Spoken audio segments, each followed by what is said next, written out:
coming invasion, since the creation, war, mind, Lord, bless the general, greatest nation, eat them unequivocal, bombs dropping, buddy, cause it's biblical, start shit, now it's time to finish, whoa. Said he won't vote, he looking for smoke. So, we give him some more. We want the world, we breaking them down. Taking the kingdom, can't wait for the crown. We want the world, we breaking them down. Taking the kingdom, can't wait for the crown. It's the end of the world. Ain't the beginning of ours. It's the end of the world. Ain't the beginning of ours. It's the end of the world.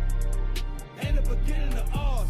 We want the world, we breaking them down. Taking the kingdom, can't wait for the crown. It's the end of the world. I can't wait for our kingdom to start and for there to be finished. Get rid of all of their idols and lying religions. Look for the crown like an Edris. Hey, this that crown talk. Wisdom of Solomon 5 talk. This that second Edris 6 and 9. We want eyes talk. It's your time to end and my time again. It's our time to win. Away with the sin. You know what it is. Rejoice with my kin.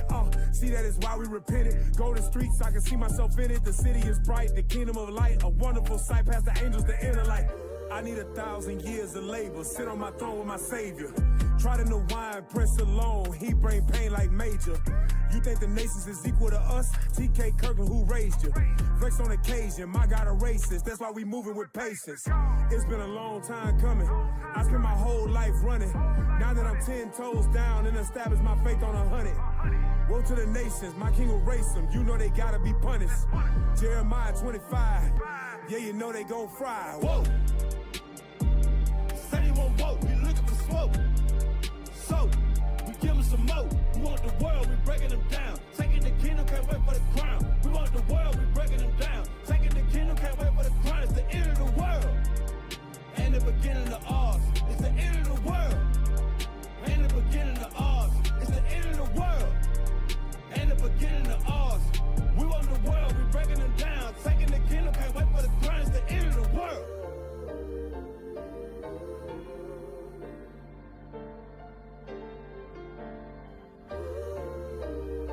Turn the mics. Oh. 1 2 1 2. Yes, sir. Yes, sir. Yes, sir. Hey, shalom, family. Yeah. Shalom, shalom, family. Most High in Christ bless y'all. Good to see y'all again. It's been 2 weeks. Welcome back to the Nehemiah Squad. Let's cheer it up.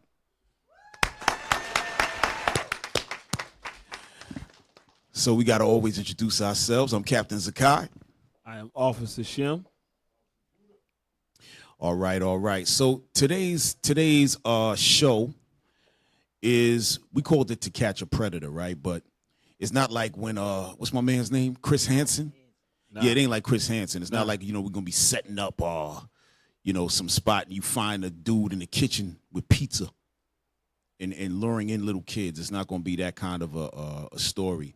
So we're gonna introduce our guests and get right into it. Right. All right. So our guest today is Dr. Mia Morgan White. Where is the doctor? Yeah. Where's the good doctor? There she is. Yeah, yeah. Hi, you guys. How hey, are you? What's going on? Hey, let's get a round of applause for the doctor. Yeah. Yeah. You can't see the live studio audience, but we have it. We know you used to be in broadcasting, so we want to make you feel good. Thank you. Yeah. All right. So Doc, we're gonna start off. Just tell us a little bit about yourself. Where you're from. A little background of education, and we'll go from there.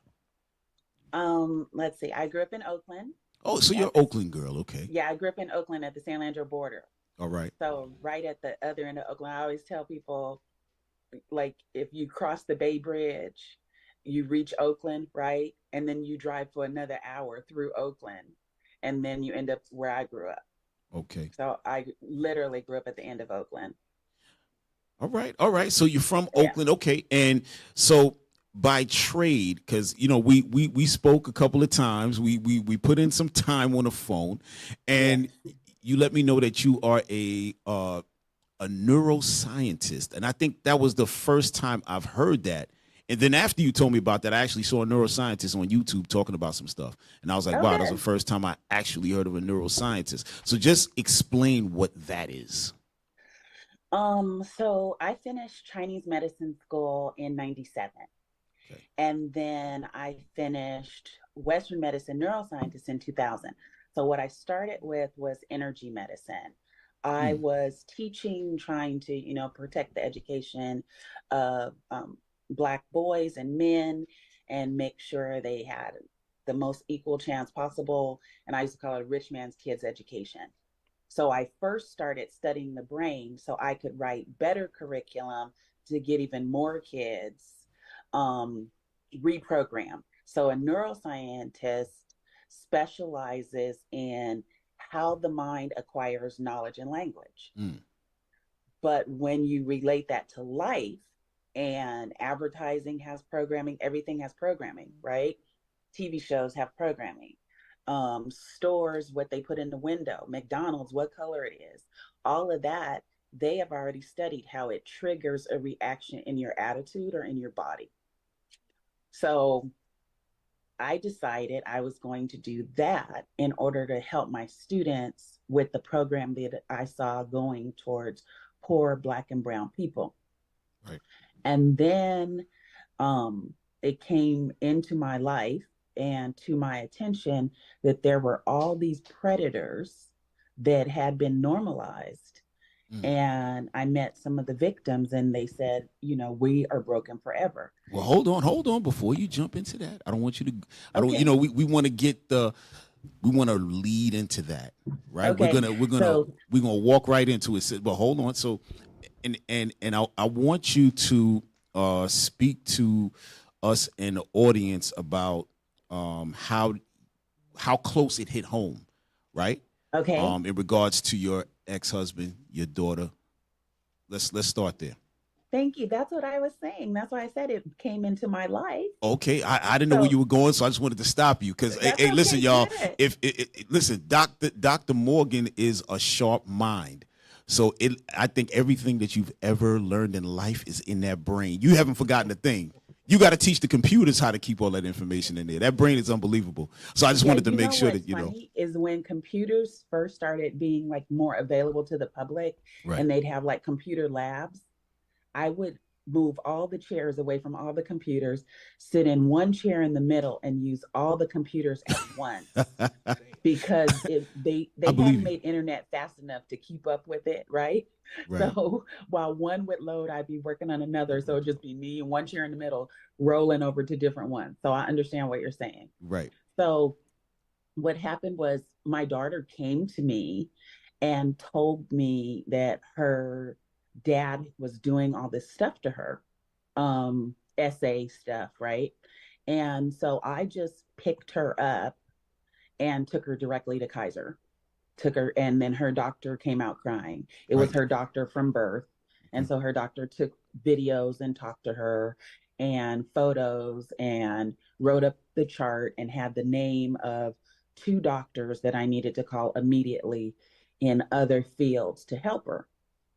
And so then, long story short, I just pursued it like, you would do, like solving a mystery. I never went back home.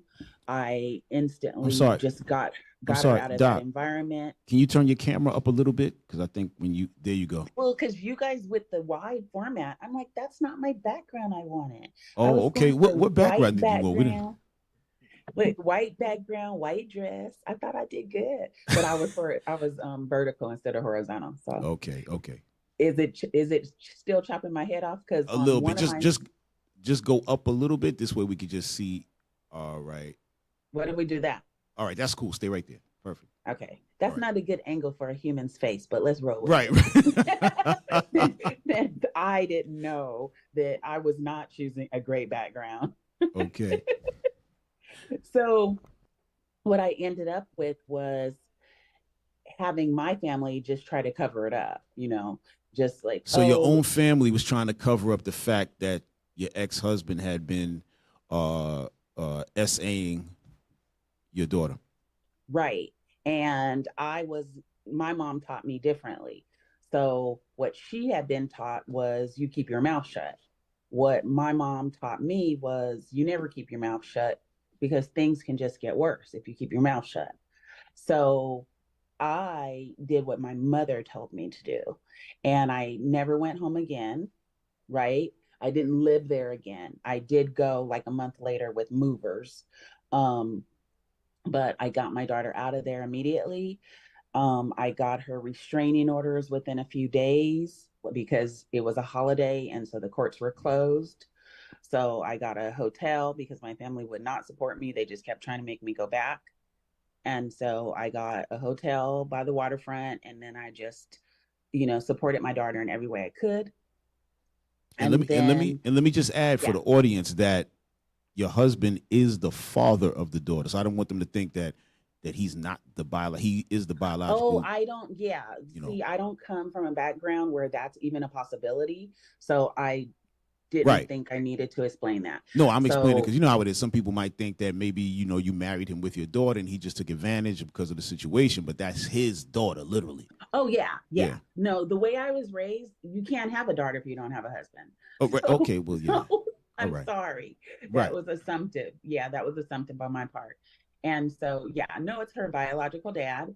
And he was doing all kind of stuff that I did not know that he was doing. And so what I did was I didn't even question her.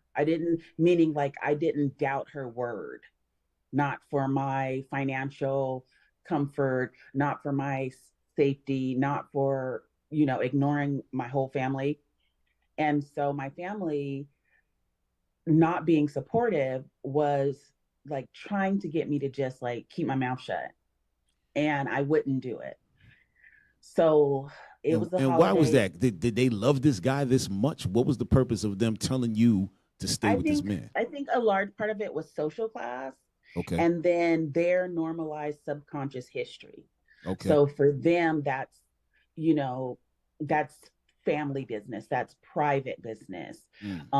You can survive that. It's not going to kill you. Like all these crazy, like for them, it would be rationalizations because it was normalized in their head to think that way. But it would be hard with people whose subconscious programming didn't go from birth to adulthood for 3 or 4 generations to realize that what they were saying is just live your life. She'll survive it. Right. That's what they meant. And I was like, no, she won't, because she's not going to have to. And so there was like this tiered structure of me stopping to speak to them. So about 9 to 11 of them, I stopped speaking to them that day. And to this day, I haven't spoken to them again. And then, I would never not speak to my mom or my grandma or my grandfather or my great aunt Carrie or my Uncle Jimmy, there were people that no matter what, I spoke to them. But I didn't go to any gatherings, and I used to have a family of 30 or 40 people.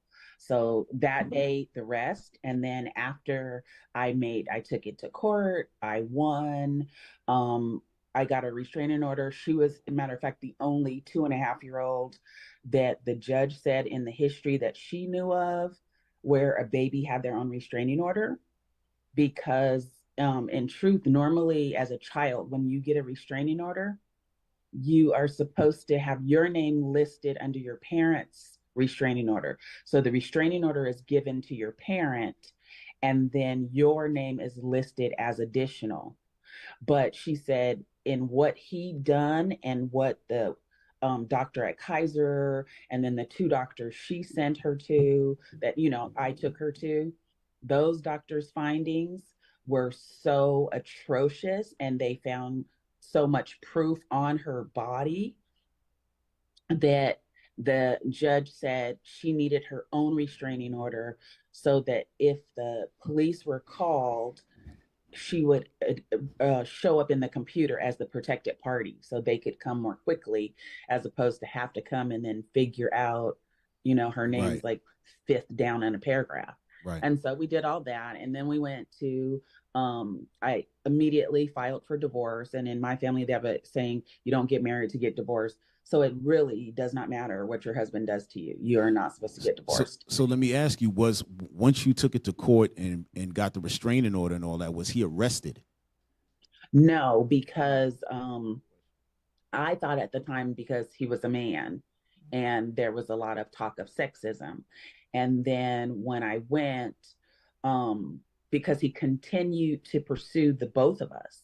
He continued to, like, he went on a rampage. He would find me, like, he just was like, you have to come home. And I was like, no, I don't have a home. Right. It's like, I'm never going back there, no matter what you say. So why wasn't, was he trying to, were the police after him and he was eluding them?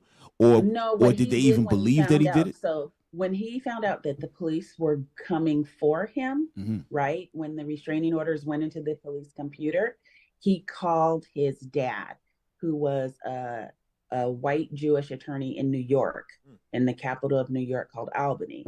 So his dad flew here and he paid off. It was later proven, like, the police chief at the time, 2 judges, and then a social worker and a CPS worker. So so his dad had some power to basically kind of make it go away.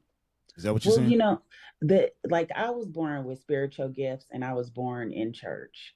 So I don't think that being evil is power, is a power, because it's easy. Any of us could be evil. Evil will like to use anybody. You know what I mean by power? Take anybody. The power, right? I was talking about is like when you talk about power in high places, like where he's able to, right? He's able to go to those judges, go to those, I guess, CPS work, whoever it may be, and have influence with them.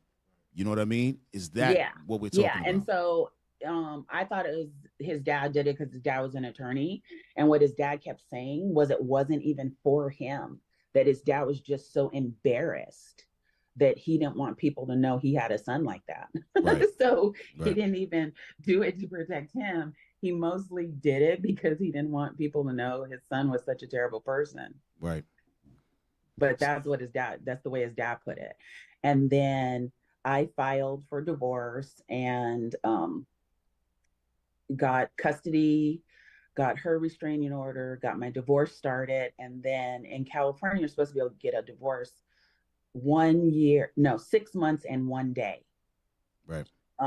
Right. But he held up my divorce for over a year and kept telling me, just come home. And then my mom had her and he kidnapped her. Okay. Hold on. So we just want to make sure everybody hears that. So you left your daughter with your mom, and then he came by and grabbed your daughter from your mother, correct? Yeah. Okay. Yeah, because I mean, it's pretty simple. Like, I'm Black, Mexican, Cherokee, and Irish.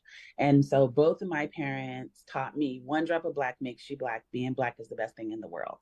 And they didn't teach me any other current racism. They taught me the whole history of racism towards everybody's race on the planet, right? But because they didn't teach me that, I never figured out anything other than it was guys covering up for guys. And his dad said he was embarrassed. So when you are a Latin woman, right? Our parents teach us our Just other pick the camera up a little bit, Doc. Pick that camera up. Okay. There you go. Our parents teach, I'm literally holding it too. Yeah, you're gonna have to. And trying to keep my fingers out the way. Okay. So when it's like cultural, so they will teach us the other races in our bloodline as culture, like a set of behaviors. We do this because, right? You have red hair because, but all of us since the 1800s, we just say, if somebody says, what are you? We're Black. We love being Black, right? That's why the phrase is from the 1800s till now, no matter what, you don't pass. And they took that to heart, and they did that throughout the 1800s. But they also always taught us our culture. So in our culture, your mom is who watches your child. You don't give them to cousins. You don't give them to friends. If you need someone to babysit, you either have a nanny or like an older Black lady that like gives them oatmeal and let them play Rockin' Robin and stuff like that, right? You give them to someone who's going to care for them like it's their own baby and teach them morals and ethics and feed them food that they cooked, not fast food. So it would be perfectly Like I didn't. But that's a normal thing, Doc, for anybody to leave their child with their parents. You know what I'm saying? That's because every grandmother, you know what I'm saying, they wait for those days to have the granddaughter, grandson with them and enjoy that time. And my daughter used to crack me up when she would go to my mom, because my mom, of course, she raised us and she was such a great mom and she raised us so well that stuff that I did as a mom that was different from her, my daughter taught her. So like my mom went shopping and my mom would like spend her little last money to get like Entenmann's bread and pound cakes, and then she'd like make 7-Up pound cake and cobblers and German chocolate with homemade frosting, right? But I taught my daughter all of that food was junk food and that treats were nuts and grapes. And so my mom would spend all this time and all this money, and then she'd go to my mom's house, and when I'd come there, she'd go, "Mom, Graham has is all this junk food, no snacks or treats at all." And my mom, and I was like, "Mom, that's my fault. Like that's my fault because I know how special it is to you to go get all this stuff." Yeah, every grandmother loves to do that. Every grandmother loves to do it. And I didn't mean to spoil it. I was just trying to make sure she ate healthily. Well, let me ask you this. So Doc, so your mom is spending time with your daughter. How did the opportunity arise for your ex-husband to go and get your daughter because your mother knew what was going on? Did he remove her by force? Like what happened there? We thought we were being smart because she wasn't with me.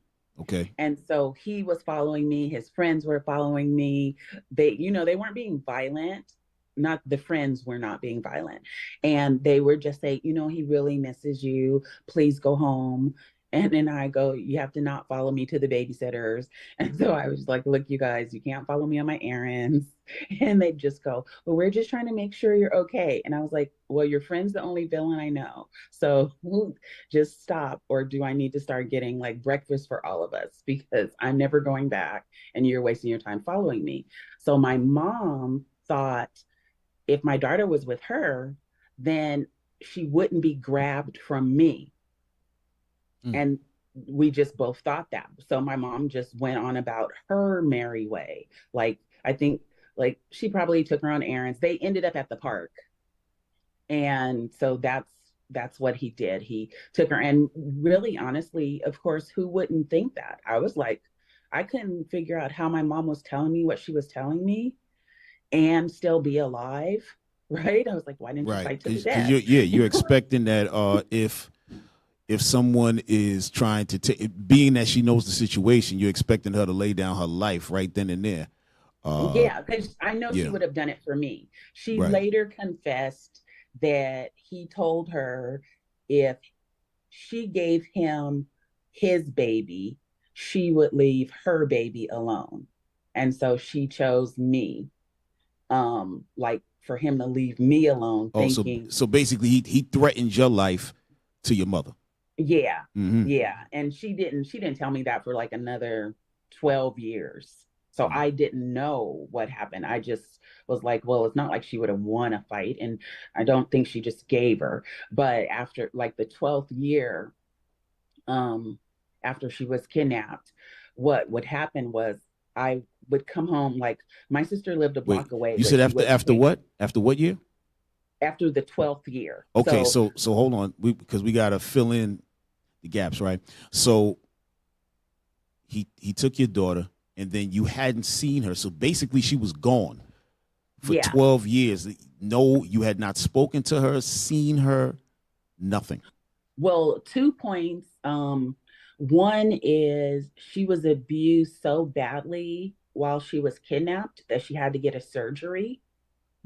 And so the doctor at Kaiser called me and told me she's having an operation. Where are you? Hurry up and come. And so I went there. And of course, my mom went with me. And so it was like a big scene that was very dangerous. and she didn't need that. And I talked to her and I let her know that she was going to get it. And she did not even know she was going to get a surgery.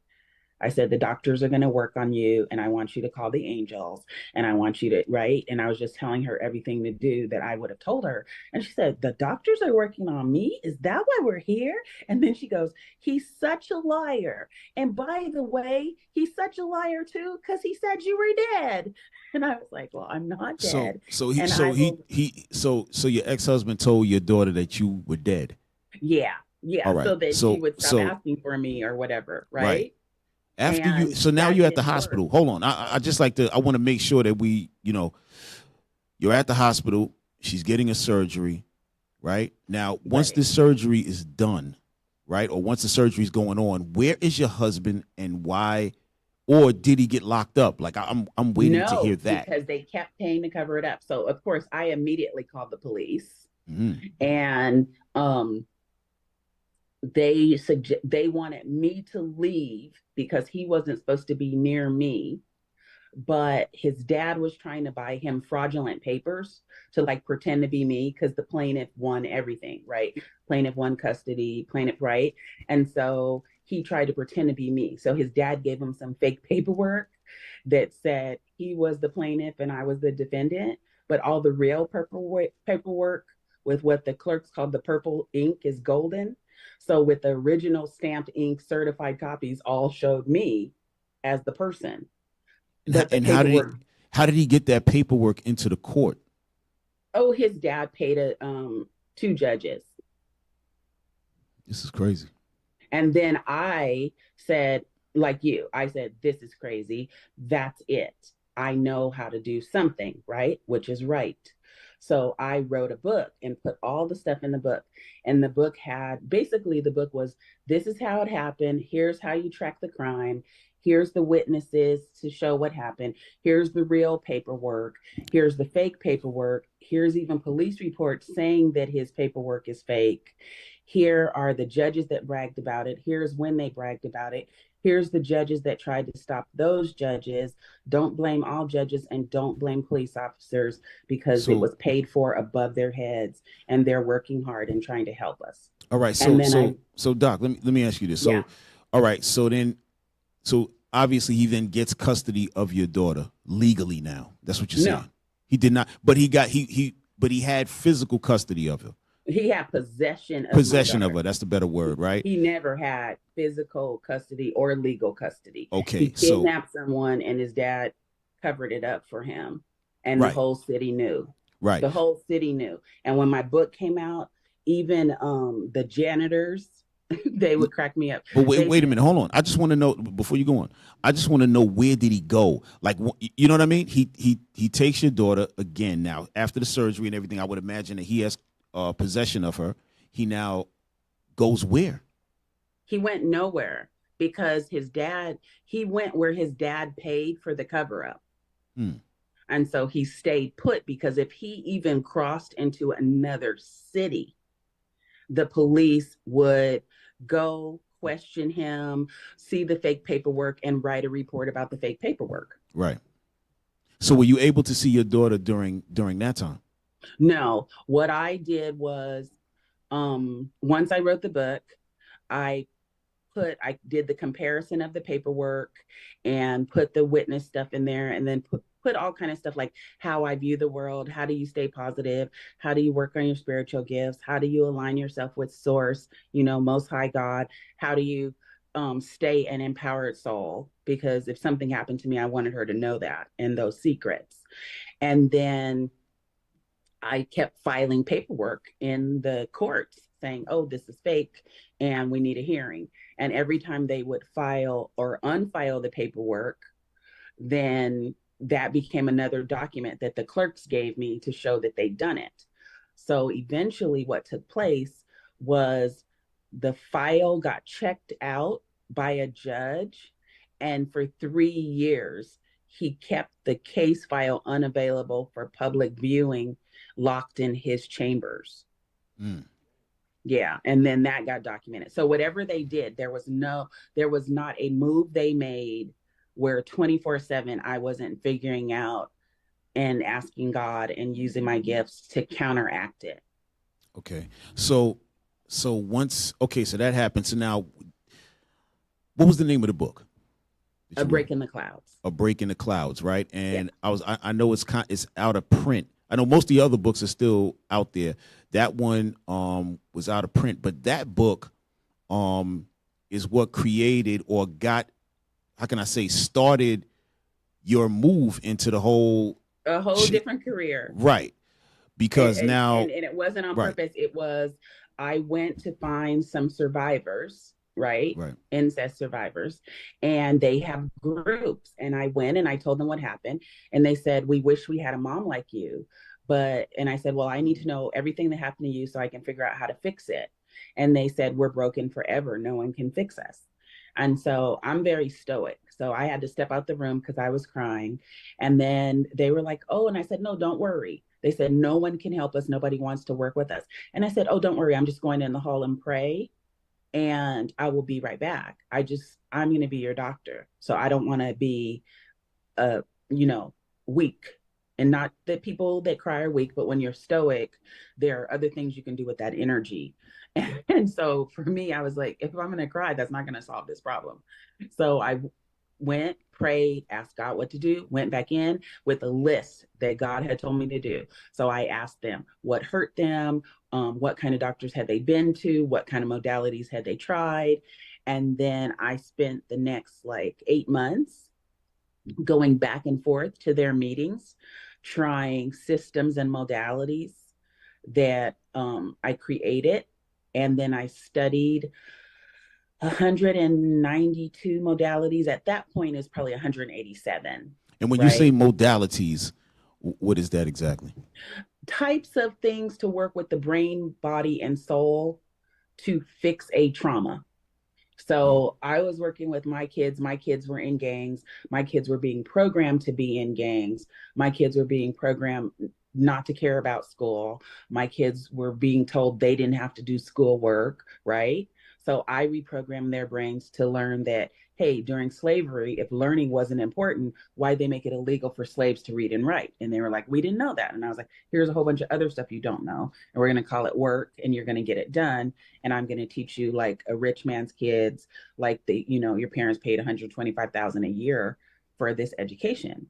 So I'm going to teach you like your billionaires' kids. So when it came to the survivors. So Doc, when you're going through all what you're going through, and then you're taking that energy now and dealing with survivors of that same trauma.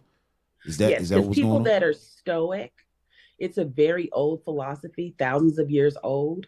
You don't waste energy on a road you're not trying to travel. So I didn't care what came out of those people's mouths or what they thought they were going to do or get away with it. I kept my foot on their neck and my sword drawn 24/7. I would meditate instead of sleep to come up with the next plan of the next thing to do to them until they give her back. And I did not stop that for 20 years. So let's get into that a little bit. So while you're helping these kids, then other people started approaching you and saying, hey, we know these individuals who are currently or presently committing these atrocious acts. How can you help us with this? And that led into you doing what? Right. So I think it was maybe, I don't know. I have written 39 books, so now it's hard to keep track of the early ones. Right. So I'm thinking between book number 5 and 8, people started basically handing over pedophiles that were doing stuff that they had all the proof, but they couldn't figure out how to stop them. Right. And I own and still run a think tank called Omega Think Tank, which is growing up because of my IQ. I spent my childhood summers in Lawrence Livermore Lab. Because I'm so stoic, my mom wanted me to relax more. She'd also make me spend a week or 2 in the mountains at summer camp, and I would cry every day because I wanted to leave.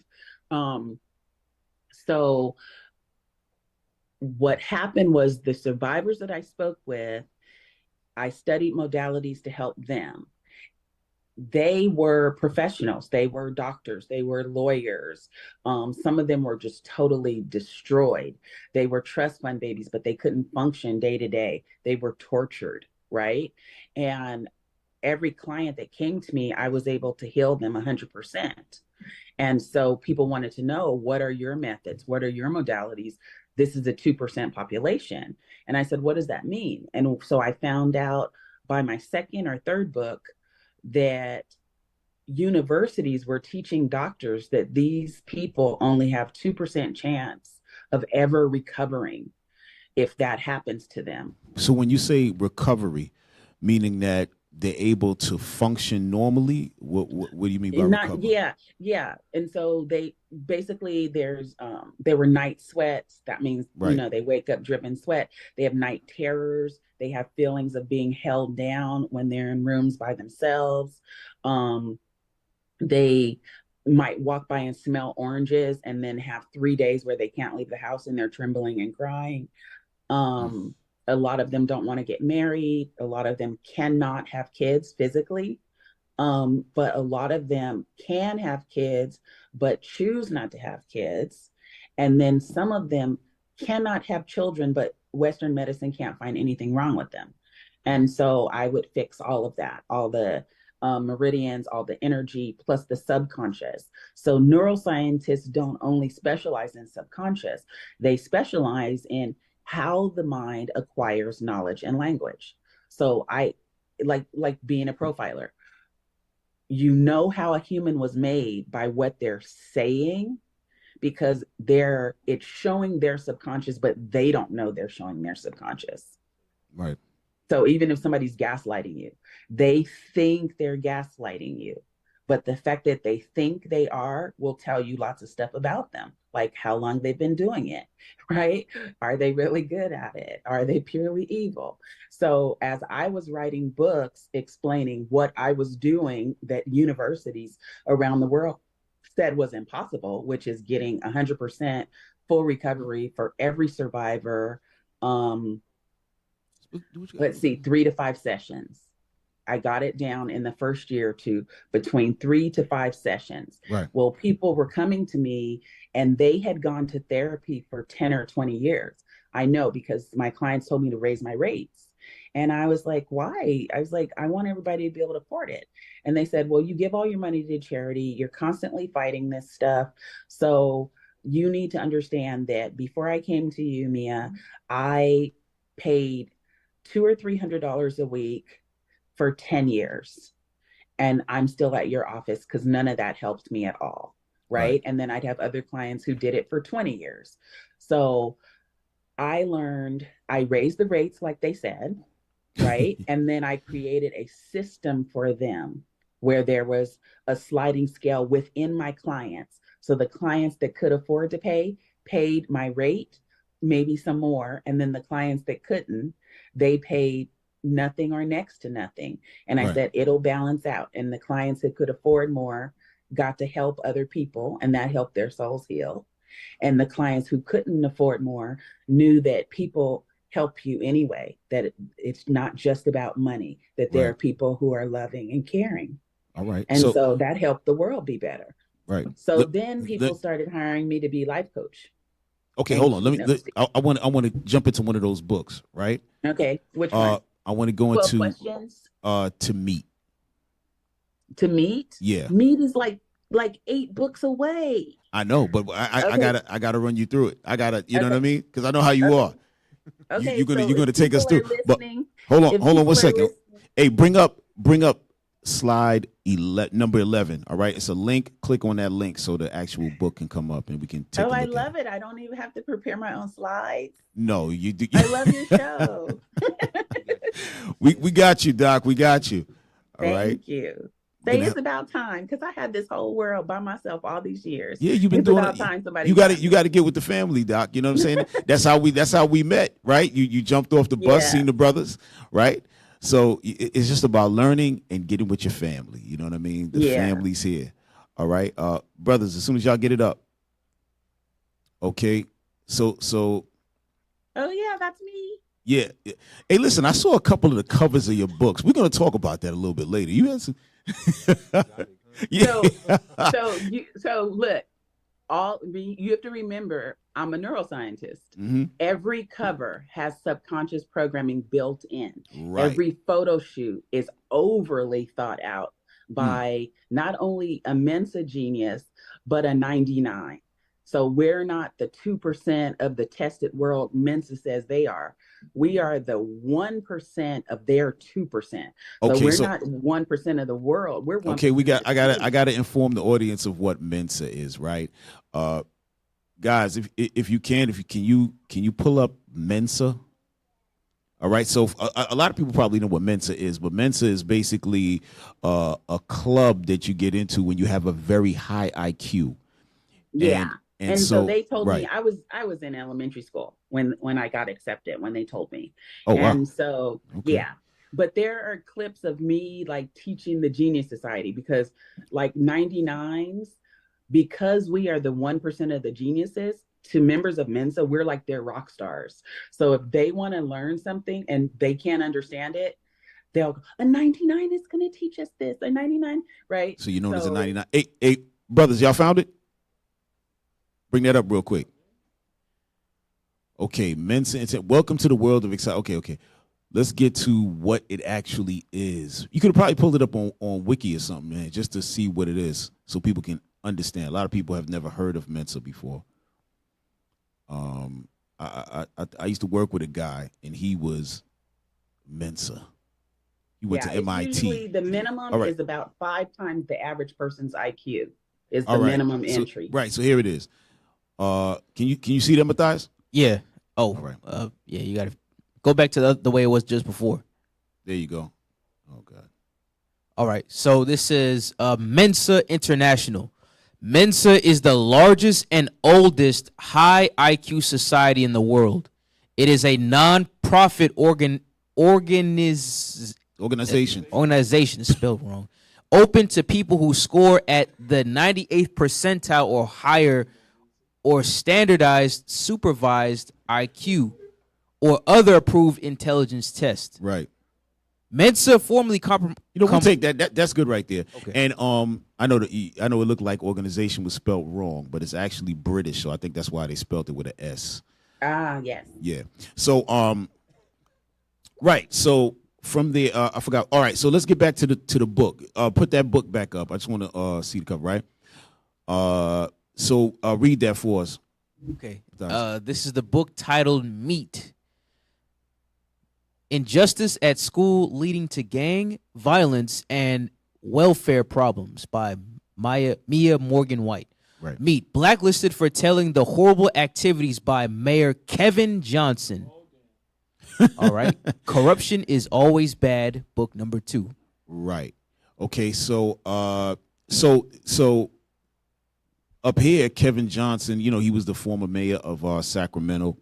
So when I was speaking to you, you started discussing to me about this book, and it was with him. I was shocked because we all grew up watching Kevin Johnson be a baller, so we know him as a ball player. We seen him in the play. So everybody likes him.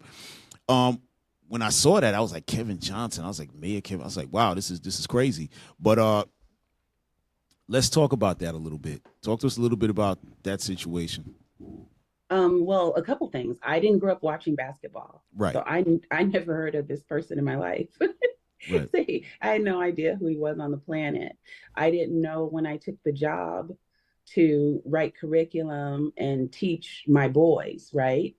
Because I knew since second grade I wanted to be a school teacher. When your IQ is as high as mine, they try to discourage that. But I just fought against it and became a teacher by the time I was 21.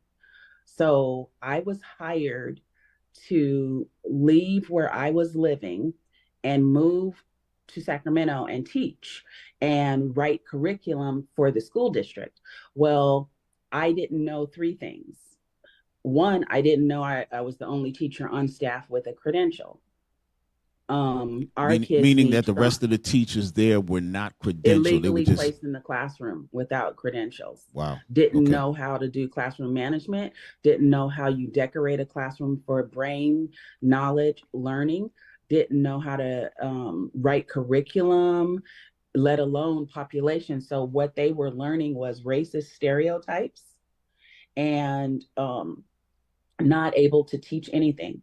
Not even like I can teach history, ancient Rome, ancient Egypt forward off the top of my head, all architecture, sociology, male female relationships, religion, spirituality, design, furniture, fashion, food, just off the top of my head. Then I can teach 8 types of math. But Dr. Mia, like even if you're certified, nobody's going to be able to teach all of that. I know. If I get certified, right. I'm not going to be able to teach all of that. You're rattling over I know. different. Come on, give the teachers a break, Doc. Come on.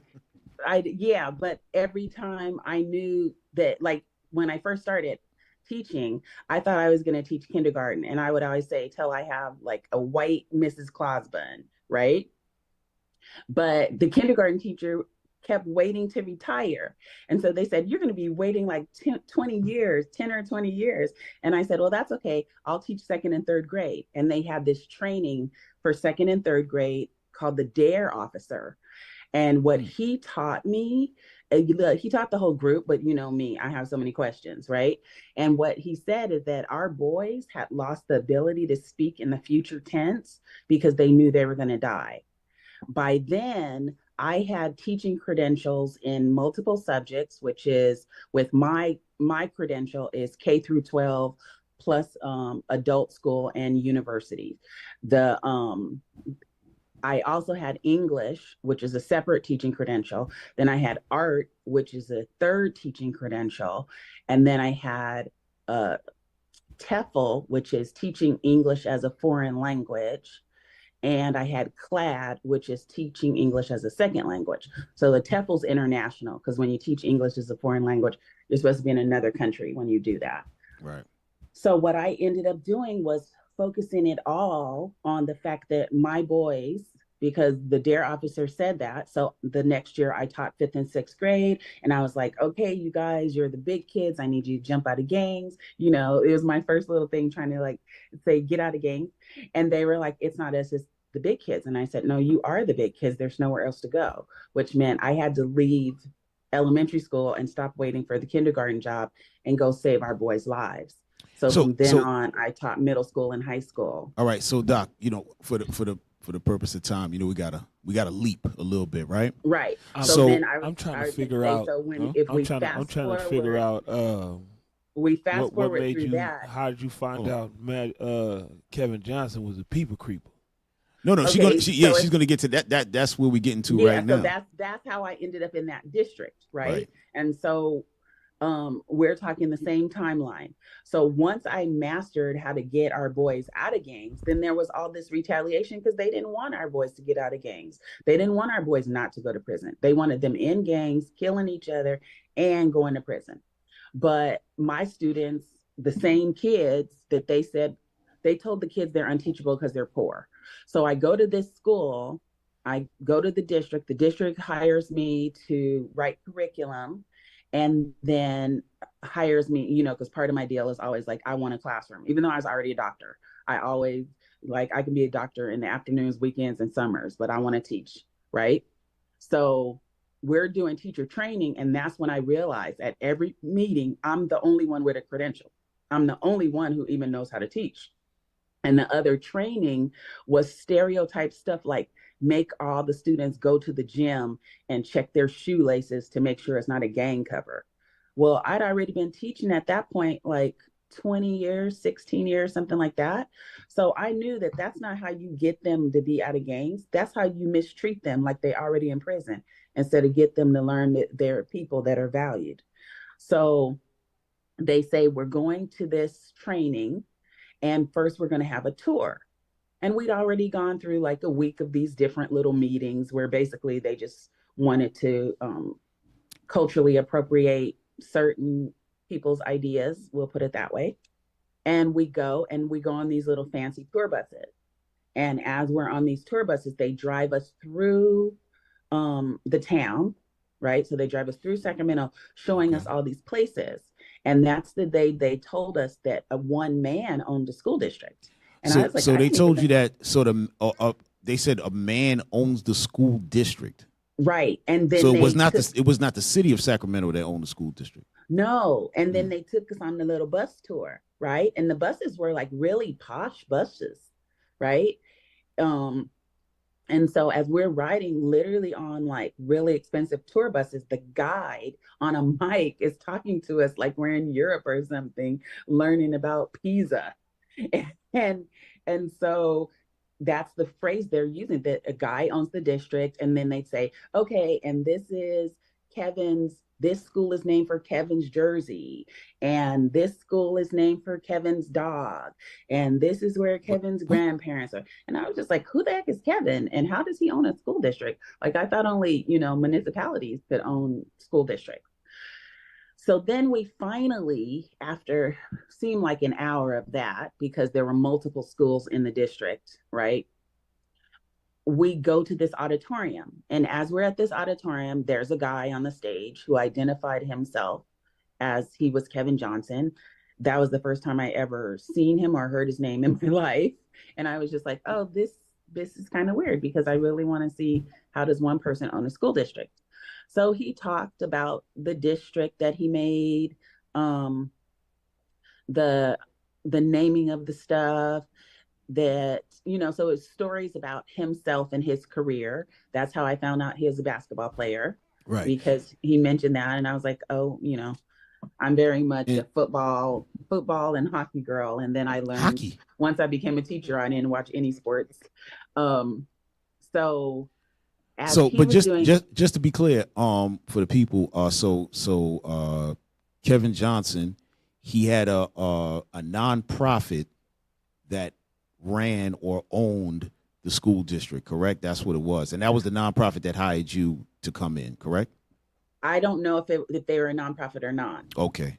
See, because what I heard as someone who'd already been teaching since 1991, it didn't occur to me that a district wasn't, because a private school, say it's a private school, and a private school usually has a campus with either all grades on it, or a Waldorf style of education, or it's one building and you're there to teach one or two grade levels. So when they said district, I didn't even know that it wasn't like a school district, like Right. a city that owned it, or a county that owned it. So basically, yeah, it's a independent charter school district that he basically just created, and so that's why he was the owner of it. But just to let the people know, it's called St. And Hope. normally a charter school is that. A charter school is one place, Right. with a focus, Right. focus of music, focus Marcus Garvey, focus, right, artists. So a charter school is usually a room or a series of rooms within a school district owned building. It's usually not even the whole school. Right. Right. It might be some portables. So Yeah. a charter school, they were fairly new as a thing to do, and they were supposed to be an alternative to make sure our kids got an education, but that just wasn't what was happening. It was, somebody would think of an agenda like, oh, I think, all Black kids should only learn Black history. And that was really a charter school that someone set up in another city. So charter schools were always hyper focused on the goal of whoever had set it up. Right. Right. So with Kevin, we got to kind of we got to kind of move forward. Yeah, we got to tour multiple schools. Right. And then we got a tour of like, this is where his grandparents lived, and this is right. And so we get there, and the presentation is by him, about him.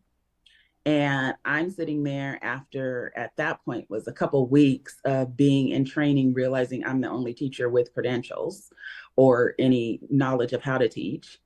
And so I was like, wow, is that really why they hired me to write curriculum? So they could just like have me write curriculum for the school and then fake it in other classrooms.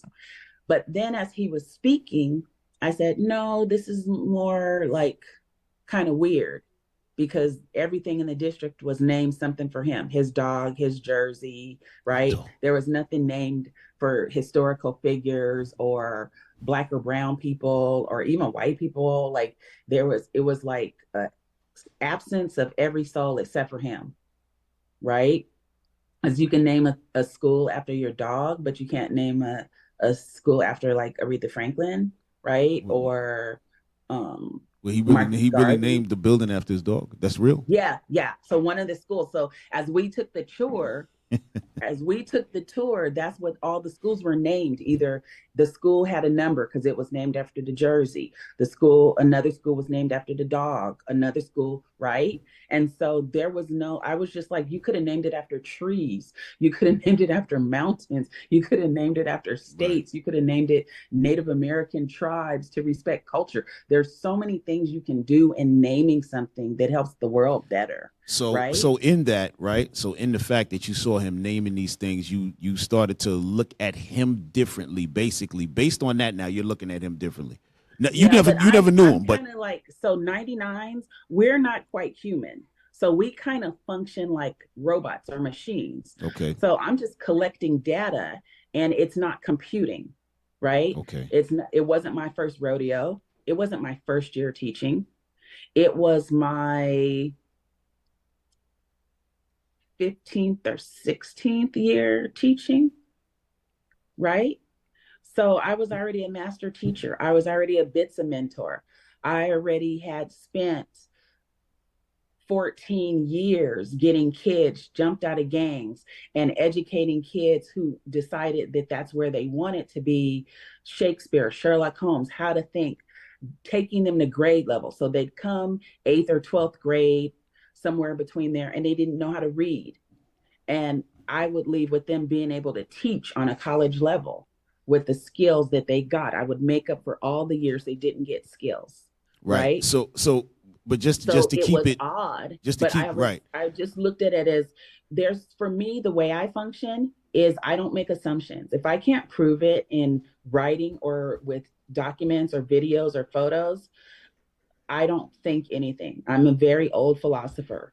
Okay. So the one thing you'll hear me say is the one thing I know is I know nothing, because there's always more I can learn, and everything I know changes with more data. All right. We so with have a brain like that. So with all the data that you were collecting, it was getting highly suspect. Okay. So let's we have to just for the sake of time, we got to jump straight into it. So let's get to it. Yeah.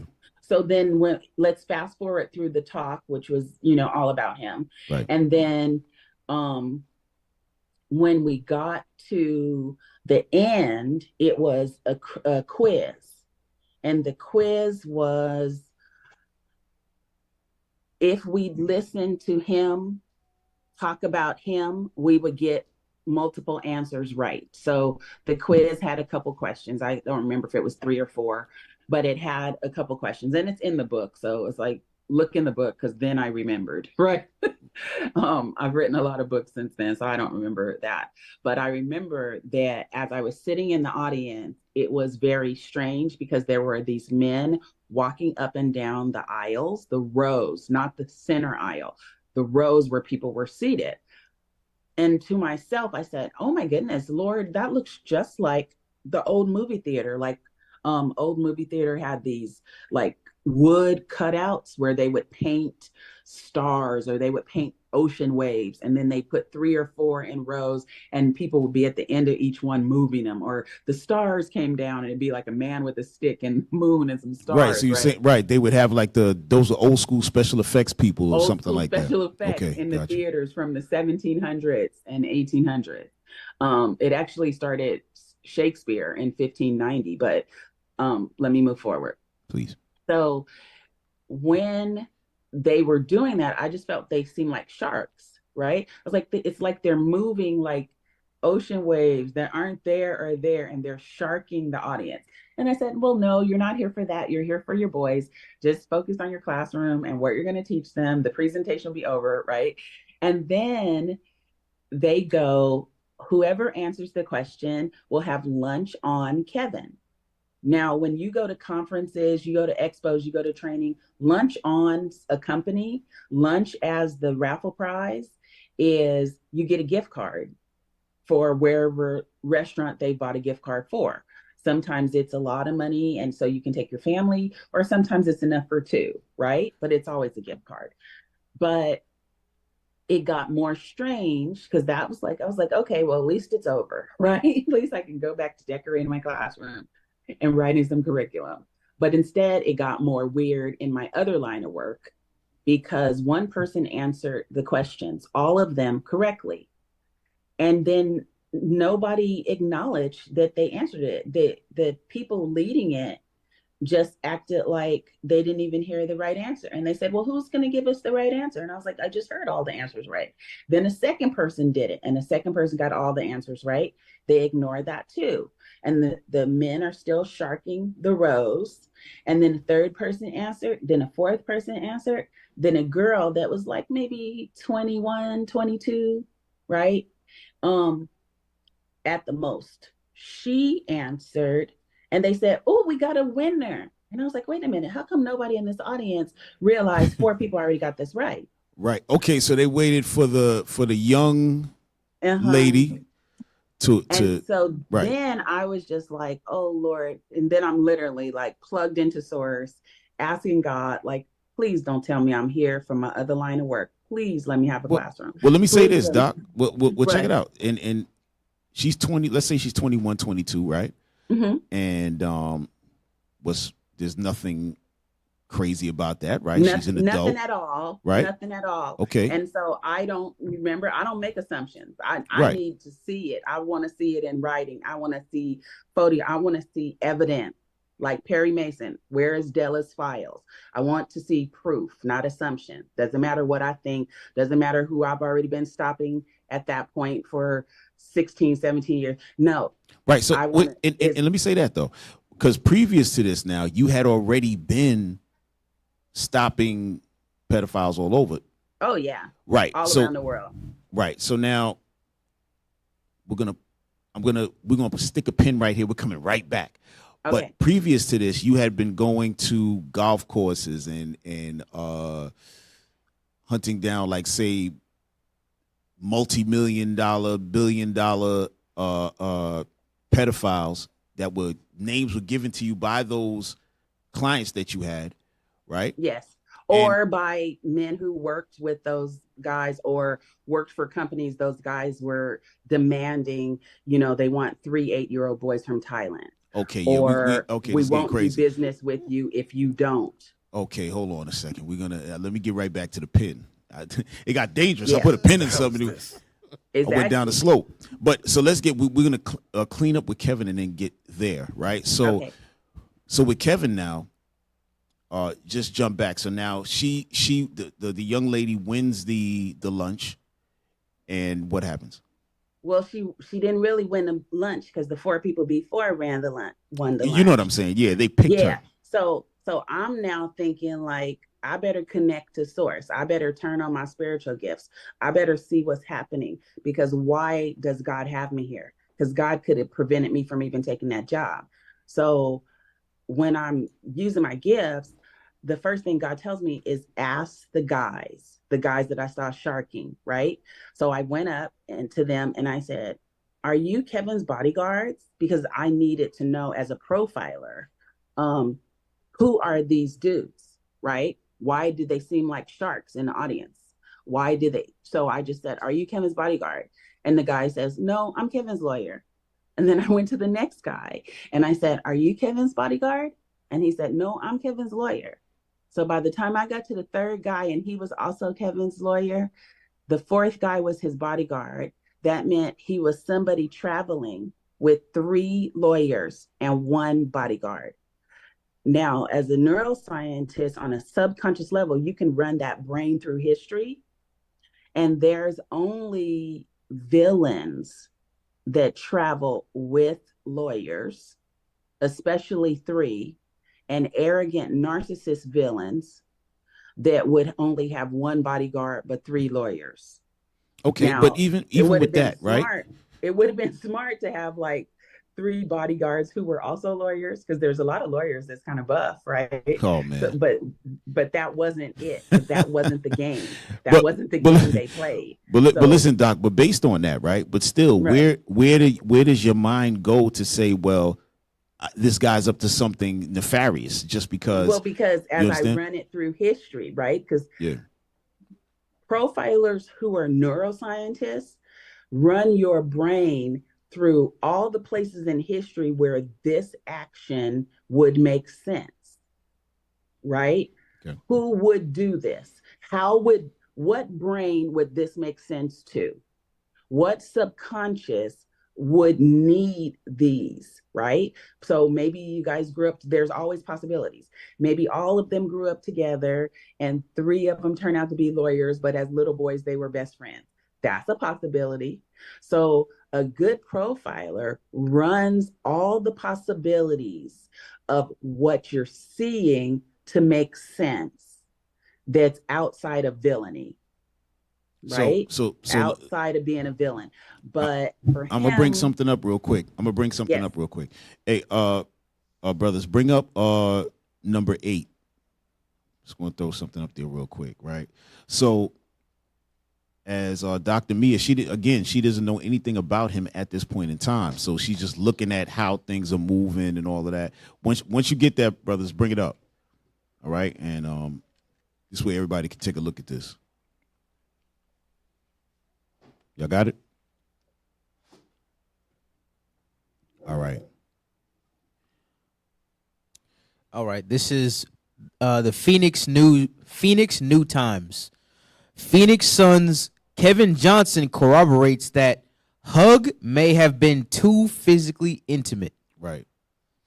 All right. Phoenix Suns fans who were puzzled by the inconsistent play of Kevin Johnson during the playoff series against Seattle should consider this. Days before the series began, an attorney for a 17-year-old Phoenix girl delivered a letter to Johnson. It demanded $750,000 before 5 p.m. on April 28th. If Johnson, is there more on that? Yeah, I think it just goes into the rest of the article from there, right? Okay. But just read this first part, the update. As right. So hold on. So when we were reading just now, that was 1997, right? So this girl or woman, she had demanded that he pay her X amount of money, whatever, right? It looked like a shakedown, right? But look at this now. Look at the update. Update September 2015. A Virginia woman has come forward publicly to reveal herself as the 15-year-old girl with whom former Phoenix Suns superstar Kevin Johnson had an allegedly inappropriate physical relationship 20 years ago. A scandal New Times covered in an exclusive series of articles by Paul Rubin. Today, Mondi Koba, now 36, describes how Johnson, now mayor of Sacramento, and his agents paid her $230,000 to keep quiet in 1997. After the incident surfaced, she describes in a Deadspin article how allegedly protecting Johnson through the years affected her emotionally, and that no matter the consequences, she feels that she must tell her story. Right. So basically, and that's why he said there probably was an inappropriate hug. So something took place, and it's weird for us because we're like, basketball fans, we know him. Right. But HBO even did a show on that. I didn't know that until recently. You know what I'm saying? After I seen this, and I seen HBO did a show on it about him dealing with some underage girls and stuff like that, and that's something that he's been doing. I didn't know about any of the stuff you've just shown. Right. What I knew was that day, when we were all leaving out of the auditorium, I was like, okay, Lord, apparently you have me here for my other line of work. So how did you get to the point of writing a book on it? And bringing all that out? As I was leaving, God said I needed to tell the young lady what I noticed about the lunch, because what if she was in danger, right? That's on my soul. That would be my soul's karma. To be a profiler outside of that industry and know that that's a villain's behavior, that pattern fits a mind of any profiler would say that's a predator. And so I didn't tell her all that. I just said, honey, did you notice that 4 people got the answer right before you? And normally lunch on a company means they give you a gift card.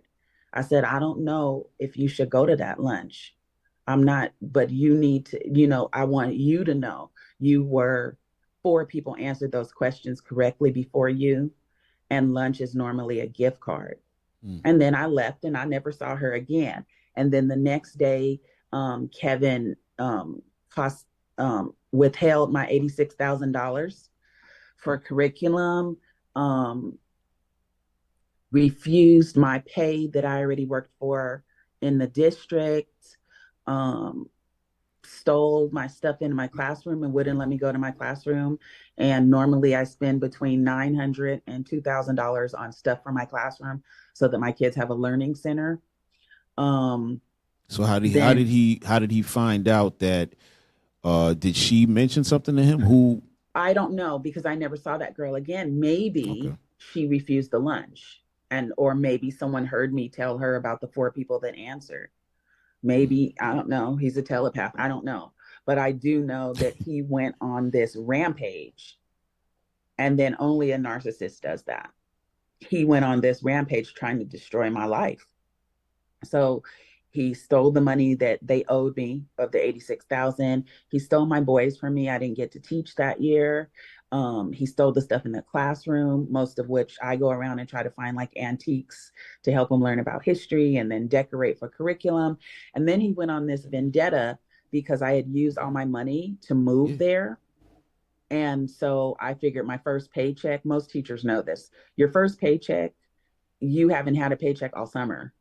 And so I used my summer money, because you learn save up money from January to June for the summer.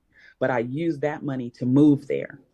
And then I didn't get a paycheck from what Kevin was doing. And I didn't get the $86,000 that he owed me for curriculum.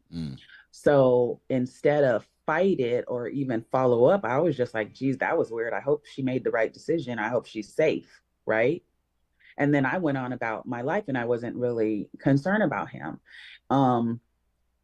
And then 2 things happened. I went to a gallery and I said, I can't even afford to move out of here and I can't pay my rent.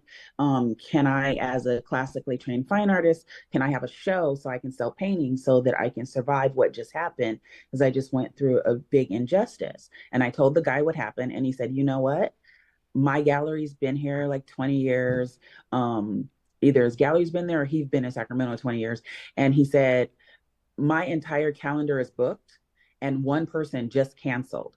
So if you can do 22 canvases in 10 days, I can give you a show. He said, I don't know how you're going to do it, but that's the only date I have open all year long. So I went and I remember I was at Denny's. I don't even eat at Denny's, but I was at Denny's and I was like having some hot cocoa, praying and crying and meditating and writing everything God told me. And a waitress came up and I told her what was happening. And she loaned me the money to buy the art supplies and the canvas. And then I went and I painted all night long. I painted all day long. I painted multiple canvases at the same time in order to finish those 22 paintings, all original, before the deadline that he gave me of the 10 days. I go there and let the guy know I finished early. I was finished like a day or 2 early, right? And the guy had advertised the show and everything, right?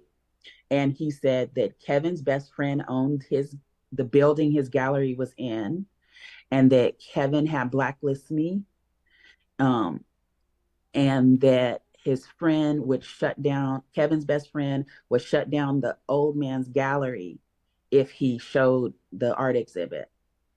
Okay, so you got shut down then, so he put the pressure on. And so then now I then know that he's a villain, because that's not my first rodeo shutting down villains like that, right? So I just pray for forgiveness, get all that energy on my space, do ho'oponopono, do meditation, do what? Give it to the Most High, ask for spirituality, ask for protection, ask to get me out of there. I'm sorry. You said pono. Okay, ho'oponopono is a way that you forgive people that takes them out of your mind, body, and soul. All right, hold on. Before you go anywhere, give me that scripture in Luke. You know what I want? Because you got to forgive to get villains away from you. Okay. Let's talk about forgiveness a little bit. We're gonna read something to you, sis. We're gonna read something to you. Okay. You want Luke 18:3? I want that one. Yes, sir. This is the book of Luke, chapter 18 and verse 3. And there was a widow in that city, and she came unto him, saying, Avenge me of mine adversary. No, Luke 18. I want 70 times 7. I want that.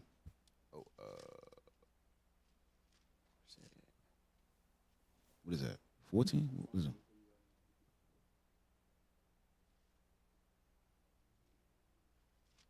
Yeah. Should be like verse 1. No, hold on. 15. Is that 18? If y'all know where it's at. Matthew 18:22. Oh, Matthew 18. Okay. This is the book of Matthew, chapter 18, verse 22. Jesus saith unto him, I say not unto thee. Oh no, let me jump up. Verse 21. Then came Peter to him and said, Lord, how oft shall my brother sin against me, and I forgive him? That's not the one I want. There's one in Luke. Where's the one in Luke? Yeah. Oh, Luke 17:4. There you go. 17. Okay, there you go. It's the book of Luke, chapter 17 and verse 4. And if he trespass against thee 7 times in a day, Go ahead. and 7 times in a day turn again to thee, saying, I repent, thou shalt forgive him. And the apostles said unto Stay right there. Now, sis, I'm gonna read. It says, take heed. If thy brother trespass against thee, right? Meaning if he does something against you, right? Rebuke him, meaning you tell him about himself. If he repent, meaning what? If he comes and says, Mia, my apologies, I shouldn't have done that. Right? It says what? Right. Forgive him. You're not going to just forgive an individual just because, you know what I'm saying? This individual means you harm. I'm not telling you to keep hatred in your heart, right? If you want to let something go to move forward, but you just got to understand what forgiveness is. You know what I'm saying? Because you're going to forgive a demon. You can't forgive it. Not to say that about him. Right. You know what I'm saying? I don't know him because it might not, you know what I mean? That might Right. have just been something for the moment. Maybe he's a better person now. I don't know. But something like this, we got to come to one another. We have to ask forgiveness of one another, you know? So I just want to let you know that. Yeah, but he didn't do that. He just went full demon mode. Right. And so anywhere he could think of that I was finding a way to survive what he did, he would destroy that. Right. And he did that for another 3 or 4 years. But let's go back to the book. So after the art gallery dude tells me that they're willing to destroy his whole life, and he came from the East Coast, and he said it took him 10 years just to get established, right? And then he's been in that gallery for 20. And he said, well, this is the way that it's done. And I said, well, you know what? I am going to just, like I told you, just forgive it, ask God to heliport me out of here, figure out a way, and do whatever God tells me. Well, I get a phone call from God because God tells me go for a walk, right? So I go for a walk. You said you got a phone call from God? Huh? You said you got a phone call from God? No, I said I got a phone call because God told me to go for a walk. And when I went for this walk, right? Okay. Hey, I had to just make sure. But because I went for the walk, right, I get this phone call. Because now I'm at the right level of peace and hearing. And the phone call is from a nonprofit telling me about these kind of stories that you just read about, but I had never heard these stories. Right. Asking me to help them profile a guy that I probably haven't met. And they say Kevin Johnson. And I was like, oh, wait a minute. I just met him last week or, 2 weeks ago. Okay. So, wow, this is crazy. So after your situation with Kevin Johnson, it just so happens that a nonprofit contacted you to help them profile an individual, and that was him. Two nonprofits within one day called me, and one had a pattern and all these witnesses and this long history. Right. And the women couldn't talk because that's why there were 3 attorneys. Over time, they do the gag order and the payoff after he does what he does. And let me just ask. So these victims were all underage? Yes. And the victims they signed the paper but they were so horribly abused and assaulted that they used the money for therapy. And so some of them were in therapy for 17 years and were still broken, still hurting, still tortured. And then I walked and turned by, you know, how some places have like a TV on. And there was on the news with a woman saying that he had just done something to her, but his response was he wasn't giving up being a mayor. And she was a gold digger. And then there was another lady on a different news break, and I don't generally watch the news, but it would just like come on somewhere I was. And it was these women. And then the woman said that he'd done those same types of things to her, but he called her crazy.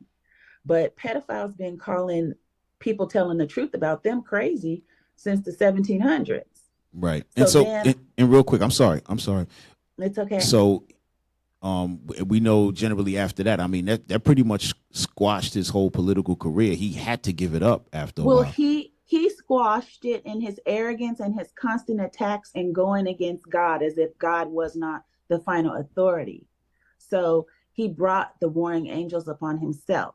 So the nonprofit didn't call by mistake. The second nonprofit didn't call by mistake. Right. Me, who doesn't watch the news, didn't see those two women say that by mistake. He did not stop attacking me. Had he stopped attacking me, then I'm so stoic and so, oh, forgive this and leave it to God. Forgive this, right? So I was like, and he has my boys, right? And the boys aren't going to learn. And he's tricking other Black men to give him hundreds of thousands and millions of dollars, claiming he's teaching our boys, but he's not. Otherwise, you get qualified teachers. You get a whole bunch of master teachers in there, and they turn it around, not just for those, but the whole generation. Because what my prior students, before I went there, my students teach other students. Right. And then it saves them from a life that people tried to force Black men into. Right. So, Doc, so listen, just for the sake of time, I want to jump to those other individuals that you were talking about, and those executives that saying that getting 8-year-old. I mean, this is outrageous, but go ahead. You could speak to that. So once I got the 2% incest survivors that universities were teaching doctors 2% chance of recovery, once I was known for getting 100% recovery for them, go on, have a happy life like it never happened. 3 to 5 sessions. Then I started getting other people coming to me with money, like affluent men who would come up to me at a conference for profilers, because I was being a profiler and stopping those other dudes. And they would say, whisper. They always whispered, and they always started with this sentence. And they'd say, I've got $17 million. I'm unhappy. Can you help me? I got $50 million. I'm unhappy. Can you help me? It was always, I've got this much money. I'm unhappy. Can you help me? So as I started helping them and reprogramming their brains that their money didn't buy them happiness, but if they get their brain straight, we take out this painful subconscious stuff, we take out the bad programming, their money they could have a happy life, right? So they started coming and going, okay, Mia, you're my doctor. And so I want to tell you something. And I'll be like, what? And they said, well, I make $1 million and some change a year. And we do business with $1 billion company. When the guy comes to the country, he always tells me he wants 3 8-year-old boys from Thailand, and I have to get it. And I was like, what? He said, like the actors with the green M&Ms in the green room. Hold on. Wait a minute. They say. So Doc, hold on. So this man is responsible for bringing these children, right?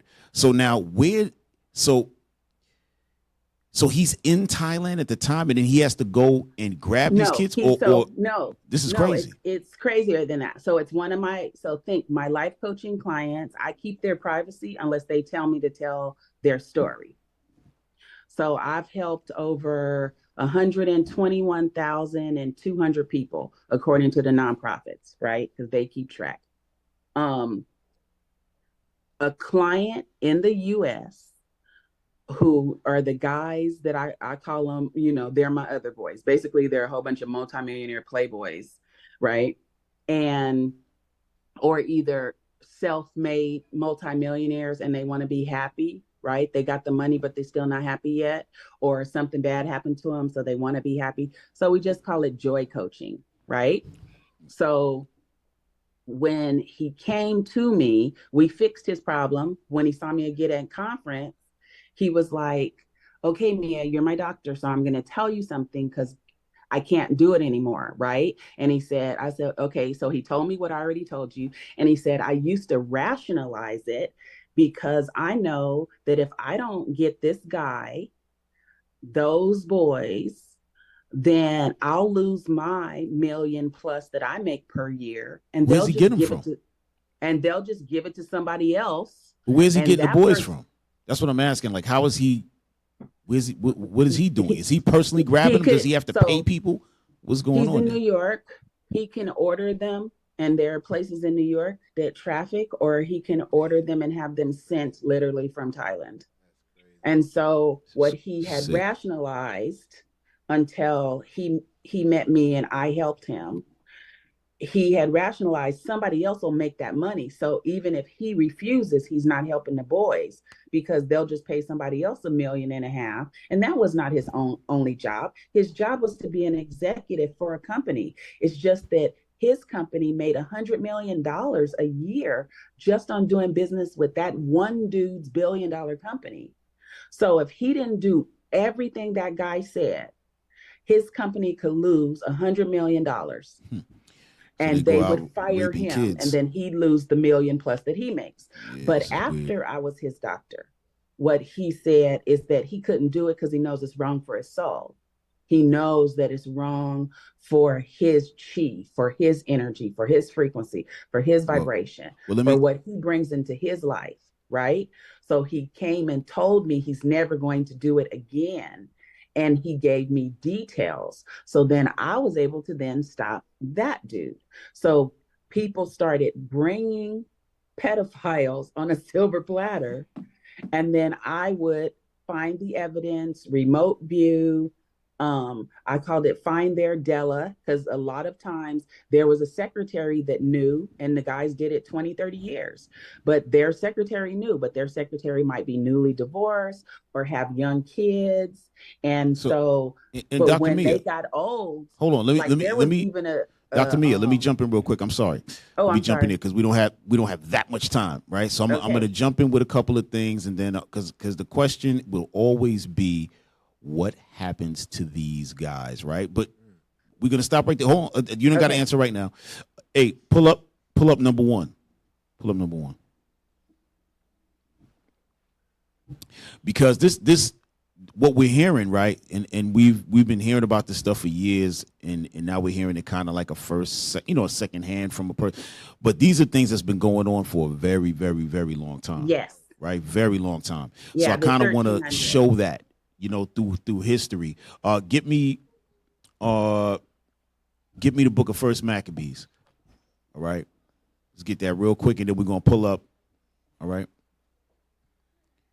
Because the scriptures talk about this in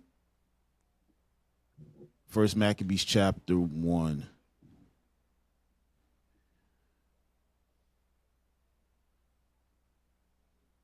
You there? Yeah. Read verse 1, and then we're going to jump. Okay. This is the book of First Maccabees, chapter 1 and verse 1. And it happened after that Alexander, son of Philip, the Macedonian. Right, so this is Alexander the Greek, right, that we all know through history. He's written in the Bible, right? This is the book of First Maccabees, okay? The son of Philip, the Macedonian. Come on. Who came out of the land of Chittim, had smitten Darius the king of the Persians and Medes, that he reigned in his stead, the first over Greece. Right. So now it's telling you that what? They're now the Greeks have taken over, right? So we're going to jump down now to verse, where we at? I want where evils were multiplied. Where's that at? Verse. I'm looking on my phone, so it looks crazy.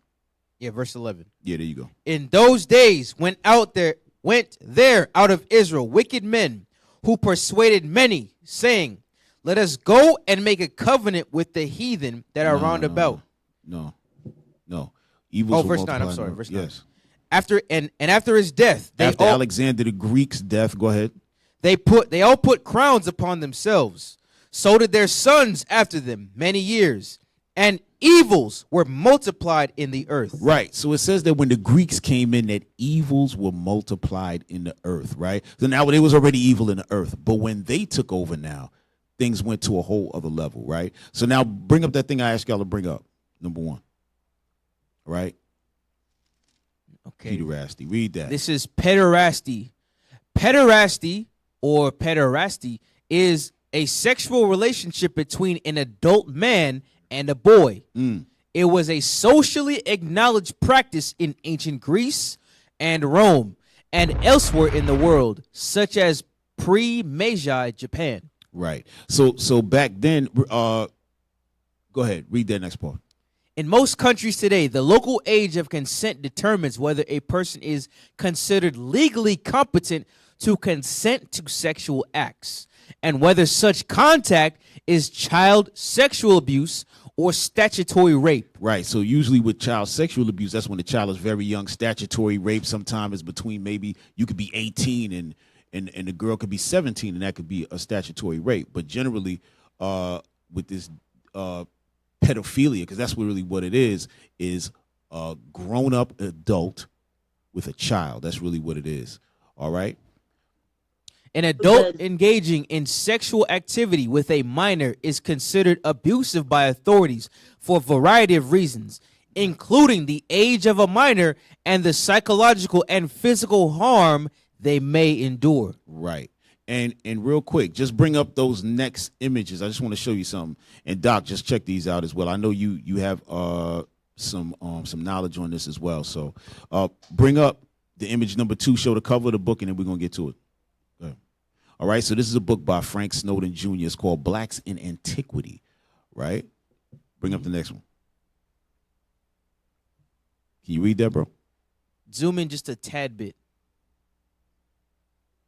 No. Go back to the other one. What you doing? Yeah, just blow that up. Okay. All right. It says bronze statuette, perhaps of a street singer, Hellenistic, hair somewhat similar to the bust of described below, figure 61, which it also resembles with respect to nose, though the lips are a little thicker. E. Babylon and J.A. Blanchett, Catalogue des Bronzes Antiques de la Bibliothèque Nationale. You're good. You're good. Biblioteca Nacional. Right. So really what this is showing is just showing you how our people were. This is during the Hellenistic age, right? And so this is when our people were back in Greece. But I just want you to notice how they were depicting the young boy. Put that back on the screen, please. Zoom out. Right. They got him like in a feminine pose. This is how they were looking at the youngsters back then, right? No clothes on. Right. He has no clothes on whatsoever. This is real crazy. Okay, go to the next slide. But that was common. That was common. You're right. Okay, zoom in on that one. Okay, 66. Bronze statuette of a boy of slender proportions on a pedestal, found at Perugia, late Republican or early Imperial Rome. Right. And zoom in on that as well. Just showing you the artwork and how the mentality was at that time. Yes. Right. Can y'all zoom in on the picture a little bit, please? Right. I mean, if we seen anybody posing for a picture like that today, we'd be like, "Hey, what's going on?" You know what I mean? We're gonna know Yes. that this is like a lot of femininity right there. And Right. I studied this artwork since I was like 8, going to museums. And so what we had is thousands of years ago, it was so okay that those were the statues. Right. In the 1800s, they went through the museums throughout the world and put grape leaves or fig leaves over the private parts because it was no longer accepted okay publicly. Right. So from 5,000 years ago till 1300, it was just considered okay. And the distinction when it's statutory rape was put in for teenagers having relationships. So it's still pedophilia when it's assault. Right. So it was like if you're 18 and your girlfriend's 17. Right. Right. If your girlfriend's 15 and you're 19, okay, Yeah, it's kind of like that is the why they created the law of statutory rape. At least that's the causation that it says historically. But with pedophiles, from 1300 to 1500 is when people even first start questioning it as a bad thing. They knew it was a bad thing, but there were no laws against it. And morally, if you had enough money, you just got to do it. Right. But the churches and the mystics, right? The spiritualists, the mystic, and the churches all agreed that it was demonic behavior, that it was not okay in any way, shape, or form, and that it was just led to more debauchery, like wild, crazy parties that will last for weeks or months, 24/7. Just doing that. And so they realized that it was making more evil on the planet, like the scripture you read says. Right, exactly. You know what's heavy about that? What's heavy about that is they say Greek and Rome civilized the world. Right. You know, that's what they say. They say Which Rome. is nonsense. Yeah. But civilization that's why we comes from can them. never rely on they, brother, because they who said that, the Greeks and Romans said that. Right, right. And But they didn't control the civilize education anything. system, like or what's put out for education, Yeah. right? But the heavy Yeah. thing is knowing that they did not civilize the world. You know what I'm saying? No. Before they had that, they had Zeus, Hermes, different ideologies. Right. So what was their restriction to say what was right and what was wrong?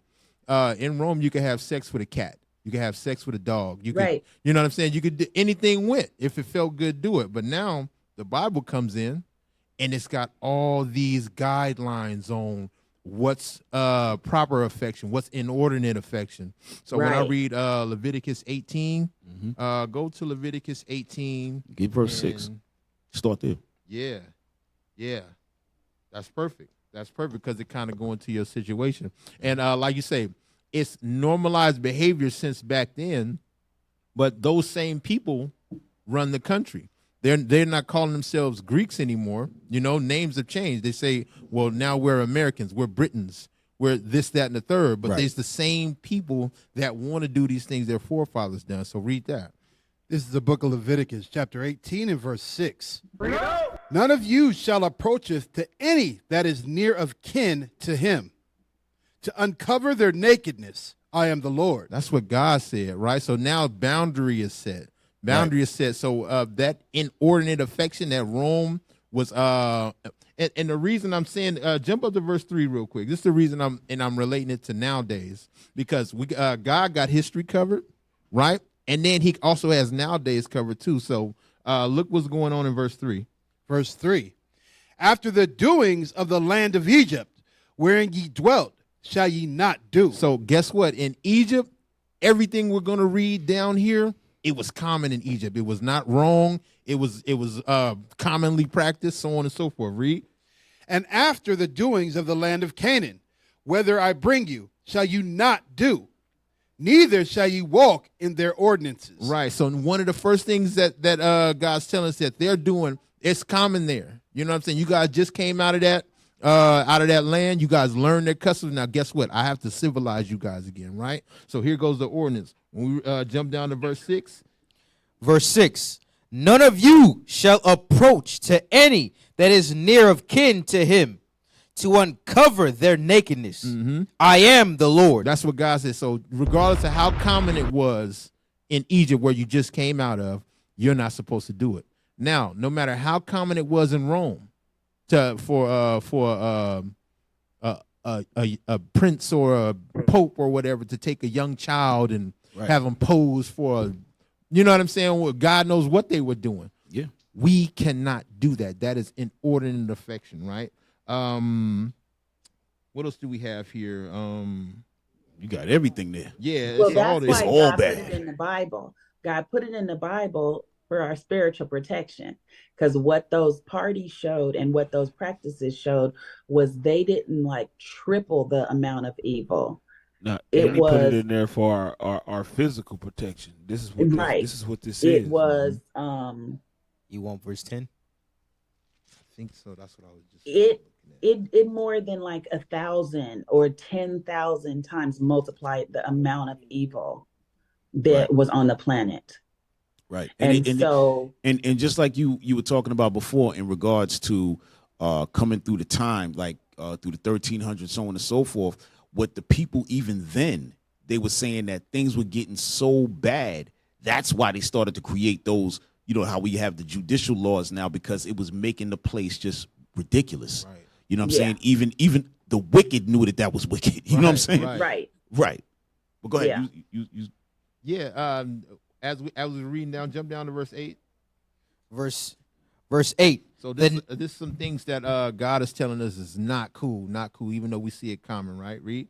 The nakedness of thy father's wife shalt thou not uncover. So you can't uncover the nakedness of your stepmother. You know what I'm saying? Even though she's not your mother, you know what I'm saying? That's wicked because it's family. You know what I'm saying? Right. Read on. It is thy father's nakedness, the nakedness of thy sister, the daughter of thy father. So all this family incest and all that is wrong with God. It's inordinate. That's right. The daughter of thy father, or the daughter of thy mother, whether she be born at home or born abroad, even their nakedness thou shalt not uncover. God said you're not supposed to do that. Read on. Verse 10. The nakedness of thy son's daughter, or thy daughter's daughter, even their nakedness thou shalt not uncover. You can't touch your grandchildren. You can't touch your children. You know what I'm saying? Those things. And these, you remember in verse 3, it was common practice in Egypt. Right? But it was not about, this was not normal sexual activity. If we think how we would think sex looks like this, it was demonic debauchery. 100%. Absolutely. Even the women who reported the stuff of Kevin, it was demonic debauchery that caused them to mentally break and have to go to therapy for 10 to 17 years after. So we're not talking about normalcy. We're talking about evil unleashing itself on children. Wow. And so, Doc, and because we got about 5 minutes left with you, and okay, let me ask you this, right? And I know we got into this, you know, we talked about a little bit about the young boys. We discussed about some of the judges because that first book you wrote, basically in that book you were talking about how some of the judges were being paid off and accepting bribes to kind of, you know, protect certain individuals. And one of them, yes, and there were judges also fighting against of course. And what those judges were doing, they were trying to allow those pedophile, let's say, husbands or fathers to actually get custody of those children. And, they were buying the children as sex slaves on the golf course. They would go on the golf course in Alameda. The private golf courses around the Bay Area, and it wasn't only the Bay Area, because women started writing. It was happening to them all over the United States, and I've had clients all over the world, even Sweden and Austria and Glas, right? I've had clients and students all around the world who dealt with this their entire lives. I've had clients whose parents, from the time they were born, used them in the center of their bed as they called it as a sex toy. So this is evil. Stop acting like it's a relationship. Don't even act like it's rape. It is demons destroying innocence as much as they can. Yeah, and the people that were standing up to it got bullied or blacklisted or blackballed or financial attacked. And so a lot of people chose to be quiet in order to protect their paycheck. And and Doc, let me say this, and yes. we, you know, so just going all the way back to the beginning of the show, what happened with your daughter? What's the situation right now? Two things happened. Is they my ex-husband and his friends promised to kill her, unalive, I think I have to say on the internet, unalive her, and I could have her back anytime I wanted to in a box. And I attended multiple funerals with women whose ex-husbands were like that, did that to their children, and did unalive them. And I attended a lot of strangers' funerals with moms who were like that. So it was not an idle threat. And then I let them know they better stop touching her and she better stay alive. And every time I stopped one of the 59 pedophiles that I stopped, well, God stopped using me. God stopped them by using me. Each time I would tell them, I stopped you because of these guys. Everyone, I say, I wouldn't even know about you if it wasn't for these guys. So you were pointing the finger at your husband and his people. I shut your party down because of these guys. Okay. So at this moment, basically, so she never came home. So she never came home. No. So where is your ex-husband now? Where is he? I don't know, because one thing I taught women and men who either survive pedophiles or having spouses that are pedophiles, because sometimes women do it too, is don't attach yourself spiritually to things that are evil. So I don't call him my anything. Yeah, I just say that for lack of, because we don't have his name. You know what I mean? Yeah. So yeah. His name's Samuel Dries Daphner. Oh, Samuel. Okay. Yeah. First name Samuel and his last name is Dries, Dries, Daphner. Two last names, but with a hyphen. Okay. So Samuel Dries Daphner. Sometimes with a hyphen, sometimes without. I don't know, because I have not even looked at his name in 20-something years. I know that I think it was my second or third book where I just started writing all pedophiles are demons. And then 5 years ago, I started helping people that were surviving narcissists.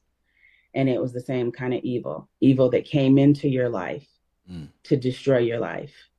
It's not a sex addiction. It's not an accident. It literally is an evil demon on assignment that is entering people's lives to destroy them, to destroy the life, to try to destroy the human, to try to destroy the person.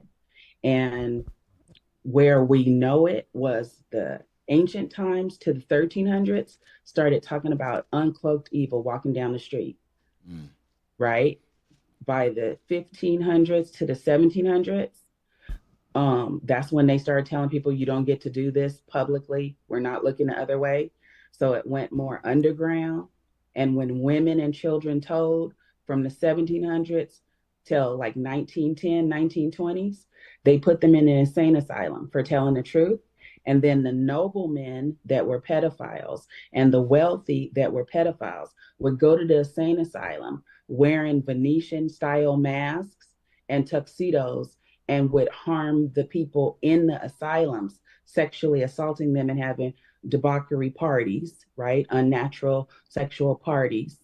And then in the mornings, the people would tell, and they would say, nobody can get here. You're locked in an insane asylum.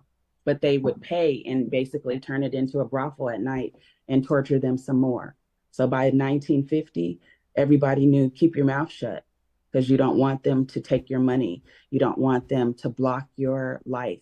You don't want them to blackball you or blacklist you or say you're crazy. They always know the victim's not crazy. Even the perpetrator's not crazy. The perpetrator is evil. He knows everything he did and planned to do it. And there are women that do it too. And there are some people who have done recent documentaries. Like I did documentaries over the 19 years, but there were people who did recent documentaries in the last like 2 or 3 years. But I would put them on TV, explain their brain. And the formula God told me to say was, this is how the monster was made. This is how the monster's brain works. This is the effect on the victims. This is the effect of on the world, and this is why we can't see them. And so I would do that for each pedophile and their brain, and I would use photos, videos, and the evidence from their secretaries who were now old women, and the proof of the things that they did. Right. And so there was no one I stopped that was innocent. Everyone I stopped was bragging about what they did and doing some more. But they have been stopped, and sometimes their social class gave them their own justice. So they took their companies, or kicked them off the board, or nobody would do business with them, or they got yeah, shunned. there's some background stuff, but nothing that we're probably going to know about or see per se. But they stopped. They don't harm children anymore. Right. Well, or that we know of. You know what I mean? Because it's really sick. Out of that 59 that I stopped, men with more money, men with more power, people that pray, people with different kind of practices, even people in, we'll say, fraternal or secret organizations, they stopped them. Every one of the 59 I stopped do not harm children anymore. All right. Well, all praises. All praises for that. Thank God. Thank God for that. I just listen and do what God tells me. You got I'm something? lucky I was born with spiritual gifts. All right. But it's all in the Bible. Oh yeah. All right. So Doc, we just want to say we appreciate you. Thank you for coming up and sharing, Thank you. Thank you for asking. Yeah, definitely, like I said, we spoke, a lot about a lot. There's some other stuff that we're going to be discussing in the future, and we're probably going to ask you to come back and chime in on a couple of things. I would love to. I love the format of your show. I like what you guys are doing. Thank you. And even though this is not my thing anymore, I got to retire once Epstein and Weinstein got caught. They stopped bragging about it, right? They stopped being like, we get to do what we want. It's a different ball game now. All right. So thank you, and again, we'll talk, and Lord's will, we'll bring you back in a couple of months to talk about something. Thank you, and thank you for all your visuals. So cool. Absolutely. All right. All right. Thank you, Doc. All right. Thank you. All right. Enjoy the rest Have of your a great evening. night. You too. All right. All praises. I mean, hey, I mean, what do you say about stuff like that? You know what I mean? It's like, and she has so much information, and I knew we couldn't really get it packed in because it's dense. Yeah, I'm telling you, we probably would have needed to have hours, because the way she tells her stories are very, as y'all can see, is very intricate. She likes to go through. She doesn't just jump. If she was just jumping, we probably would have had a bunch of more crazy stuff in there. You know what I'm saying? Matter of fact, one of the judges, he just passed away last year. His name was Judge Kenneth Mark Burr. That's one of the people that she went after.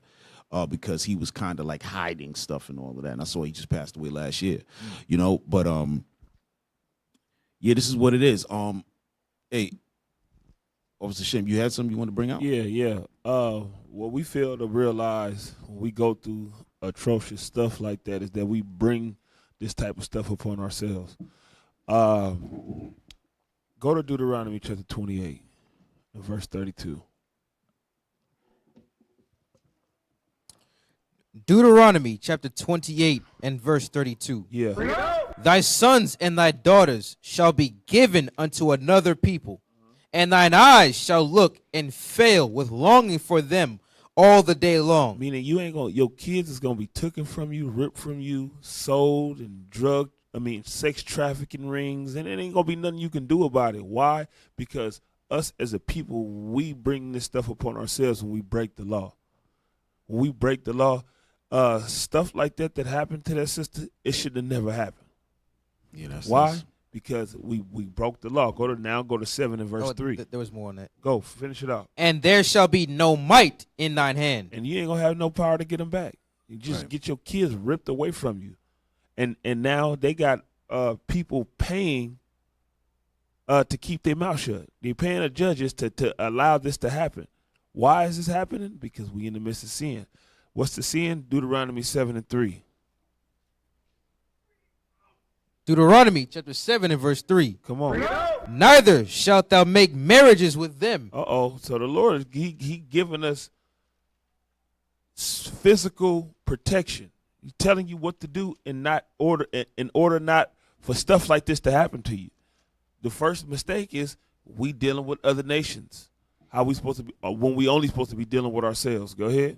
Thy daughter thou shalt not give unto a son, You're not supposed to be taking nobody from another nation and giving it to your daughter, or taking one unto yourself. Come on. nor his daughter shalt thou take unto thy son. Uh-huh. For they will turn away thy son from following me. Well, no, this says for it they will. It's not a if, and, but, or maybe. It said they will take them from following me. They will destroy your whole life. They will put you in idolatry. They will bend you to their will. That's just what's gonna happen when you deal with other people outside of your race. You're not supposed to. We're not supposed to be doing that as a people. Go ahead. That they may serve other gods, so will the anger of the Lord be kindled against you. Wait. What the anger of the Lord was what? So will the anger of the Lord be kindled against you. That means the Lord was hot. He was boiling. So you got to allow stuff to happen to you as judgment. This is why we got to wake up as a people and stop doing the things that we're doing in order to provoke the Lord. Because there ain't nothing you can do about it at that point. Hey, let me get Romans chapter 1. Right. In Romans 1, right, we're going to start in verse, you can start at 27. Romans chapter 1 and verse 27. And likewise also the men, leaving their natural use of the woman, burned in their lust one toward another. Right, so this is talking about inordinate affection, right? Men wanting to lay up with other men, right? But it's going to go a little further, because when we read on, we're going to get to it. Go ahead. Men with men, working that which is unseemly. Right, when they start to working that which is unseemly, guess what starts to happen? Those men now start to say, hey, you know what? Maybe we should bring a little boy in here. Maybe we should bring a little girl in here, right? Because that's what happens when you start to deal in that homosexuality and all that madness. Your mind ain't right. You start to get sick. You're sick already, and now it's starting to just turn. We're going to see. Read on. And receiving in themselves that recompense of their error, which was meat. Come on. And even as they did not like to retain God in their knowledge, God gave them over to a reprobate mind. Right, that mind is gone. Once you start going that way, and people start saying, "Oh, well, this is just my my orientation. This is how I was born." The only reason you saying that is because the Lord gave you up. He like, you done.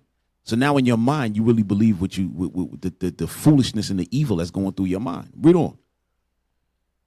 To do those things which are not convenient. Go ahead. This is what I want. Go ahead. Being filled with all unrighteousness. Go ahead. Fornication. All manner of fornication is inside you when the Lord give you up. That's what we're looking at in Leviticus 18. That's why Officer Judah was trying to figure out which one should I go to. All manner of fornication is in Leviticus 18. Read. Wickedness. Go ahead. Full of envy. No. Excuse me. Wickedness. Go ahead. Covetousness. Right? Because guess what? When you, oh man, we got to pull this one thing up. We got to pull this up. That covetousness is important. Give me number 12. Because it's going to tell you that in the pedophilia world in ancient Greece, that the young boy, it was like his coming of age. He was getting respect for being a receiver. So the quarterback, as many passes as he was catching, his numbers was going up.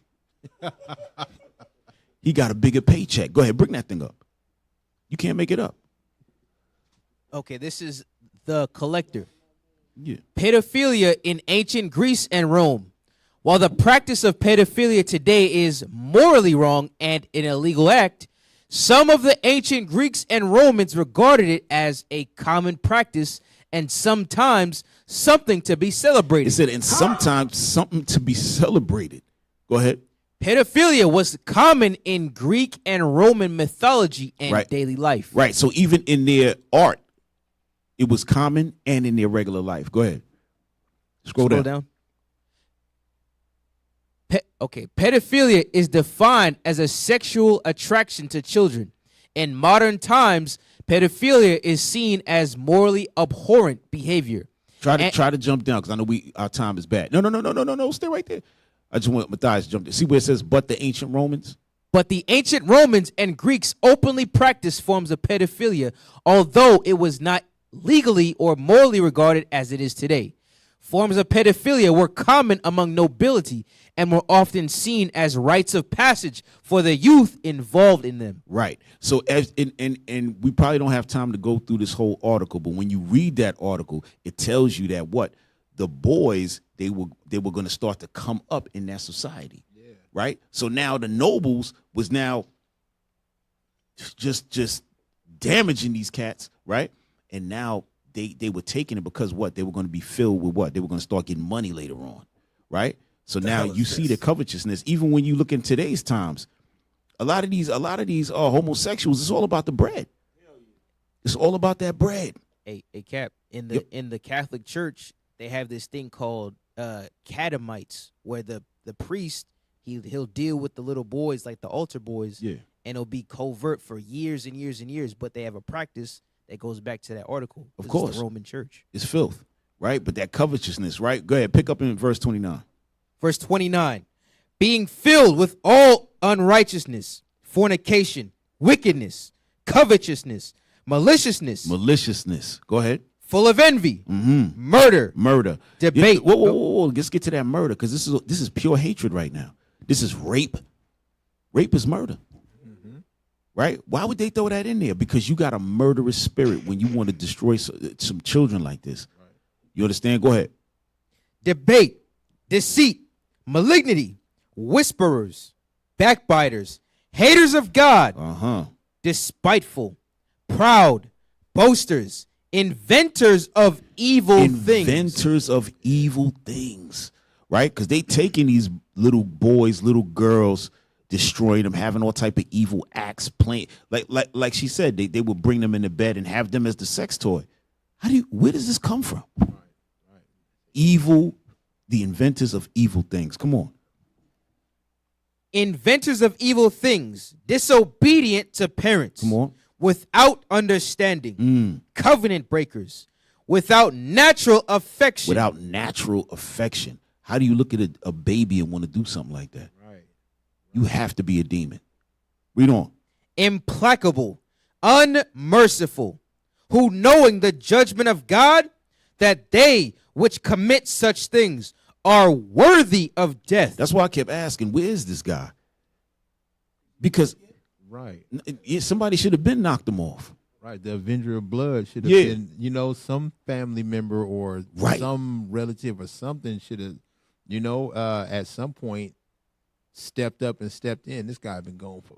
Yeah, we don't want to stand. We don't want to be here and say that we, all about, vigilante is murder because the Lord said vengeance is mine, right? But where is he at? Nobody put hands on him. Cops, nobody. Right. Come on, man. Right, and the natural thing,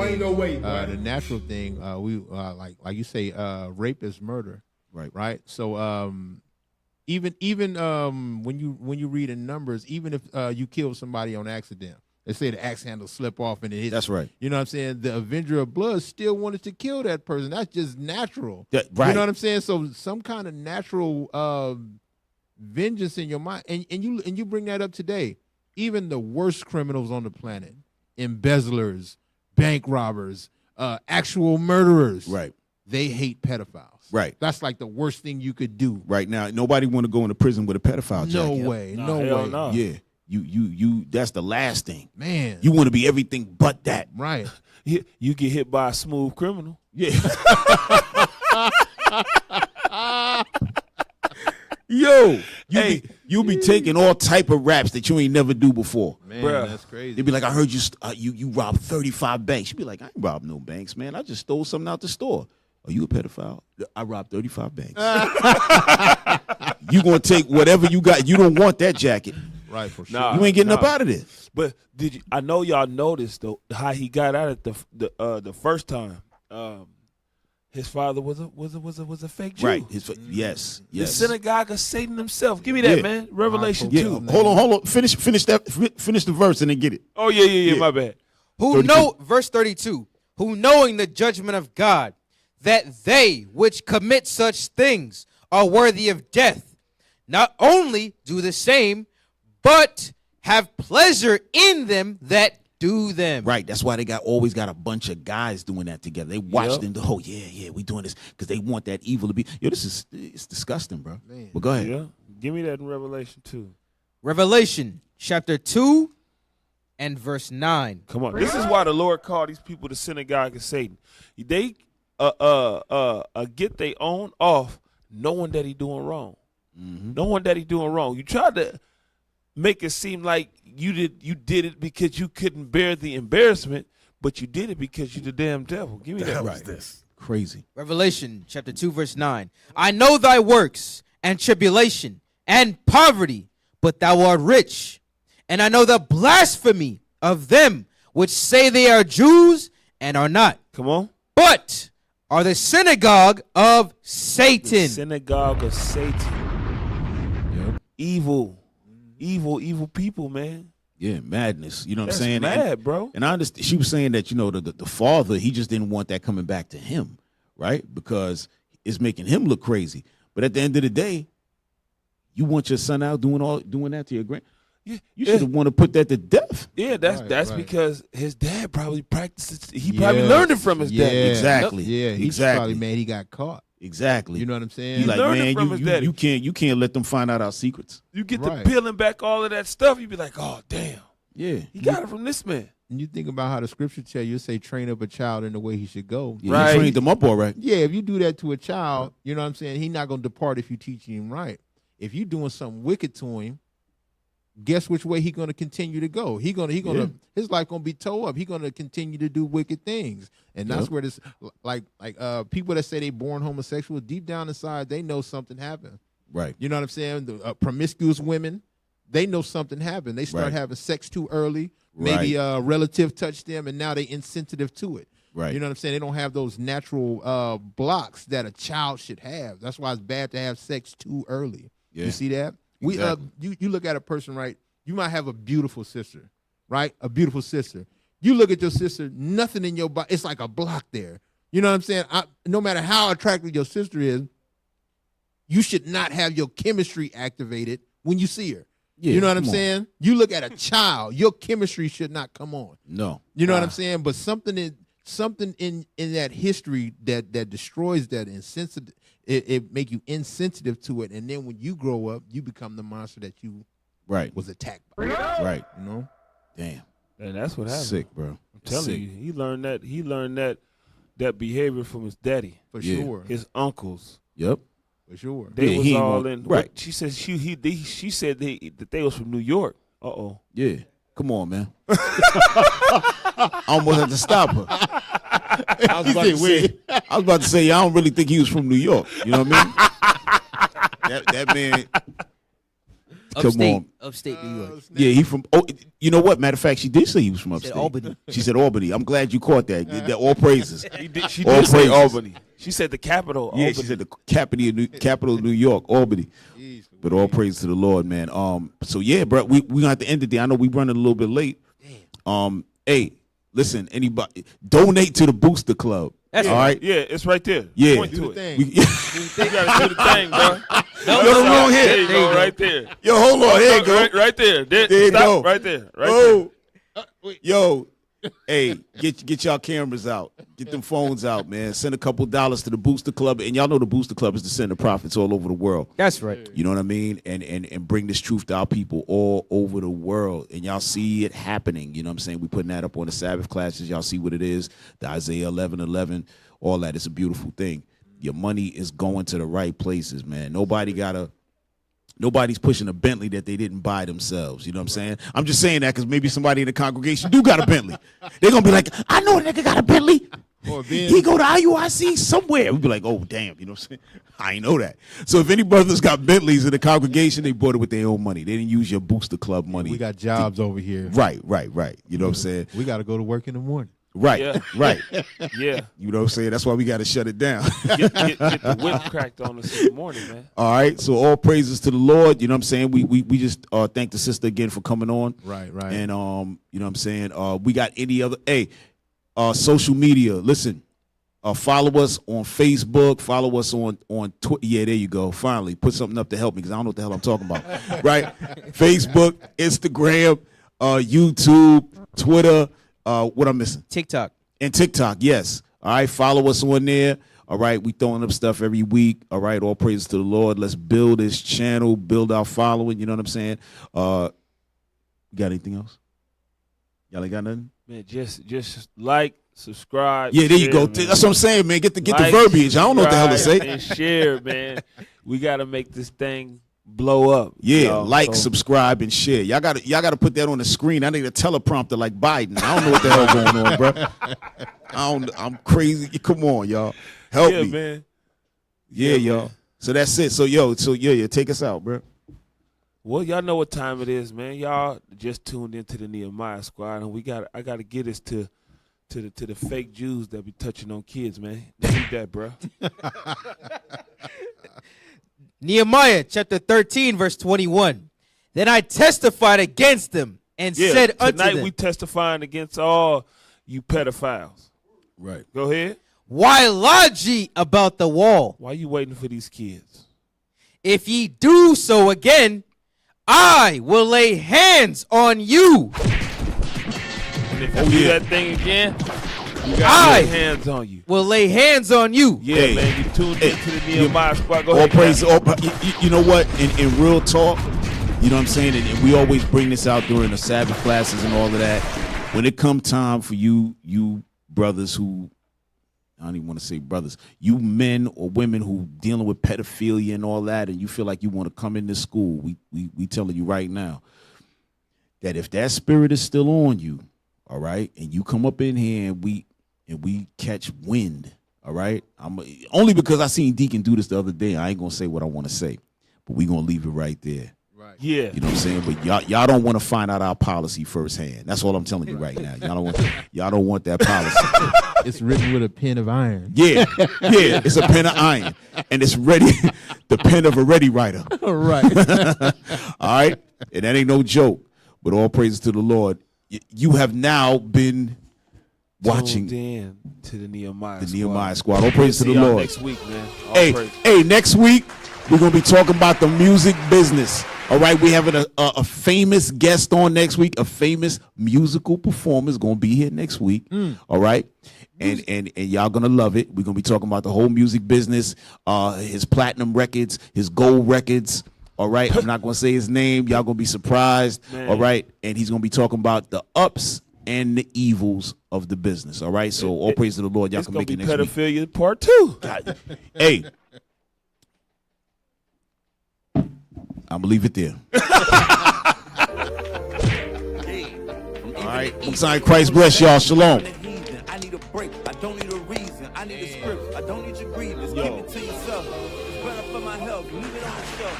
And he ain't nothing else. Tonight ain't the night. Knowing the price. Pay it off with my life. Till it's out with your lights. Do it all for the Christ. And he ain't playing nice. Knew the end from the start. Fix your face like it's art. The sons of a simp, call them Bart. Yeah, you did your best, played your part. But now it's time to cut you to the heart. Flex on occasion. It's the strangest of the salvation. You see it, believe it, amazing. Them terrorists coming invasion since the creation. War, mind, Lord, bless the general. Greatest nation, eat them unequivocal. Bombs dropping, buddy, cause it's biblical. Start shit, now it's time to finish. Whoa. Said he won't vote, we looking for smoke. So, we give him some more. We want the world, we breaking them down. Taking the kingdom, can't wait for the crown. We want the world, we breaking them down. Taking the kingdom, can't wait for the crown. It's the end of the world. And the beginning of ours. It's the end of the world. And the beginning of ours. It's the end of the world. And the beginning of ours. We want the world, we breaking them down. Taking the kingdom, can't wait for the crown. It's the end of the world. I can't wait for our kingdom to start and for there to be finished. Get rid of all of their idols and lying religions. Look for the crown like an Edris. Hey, this that crown talk. Wisdom of Solomon 5 talk. This that second Edris.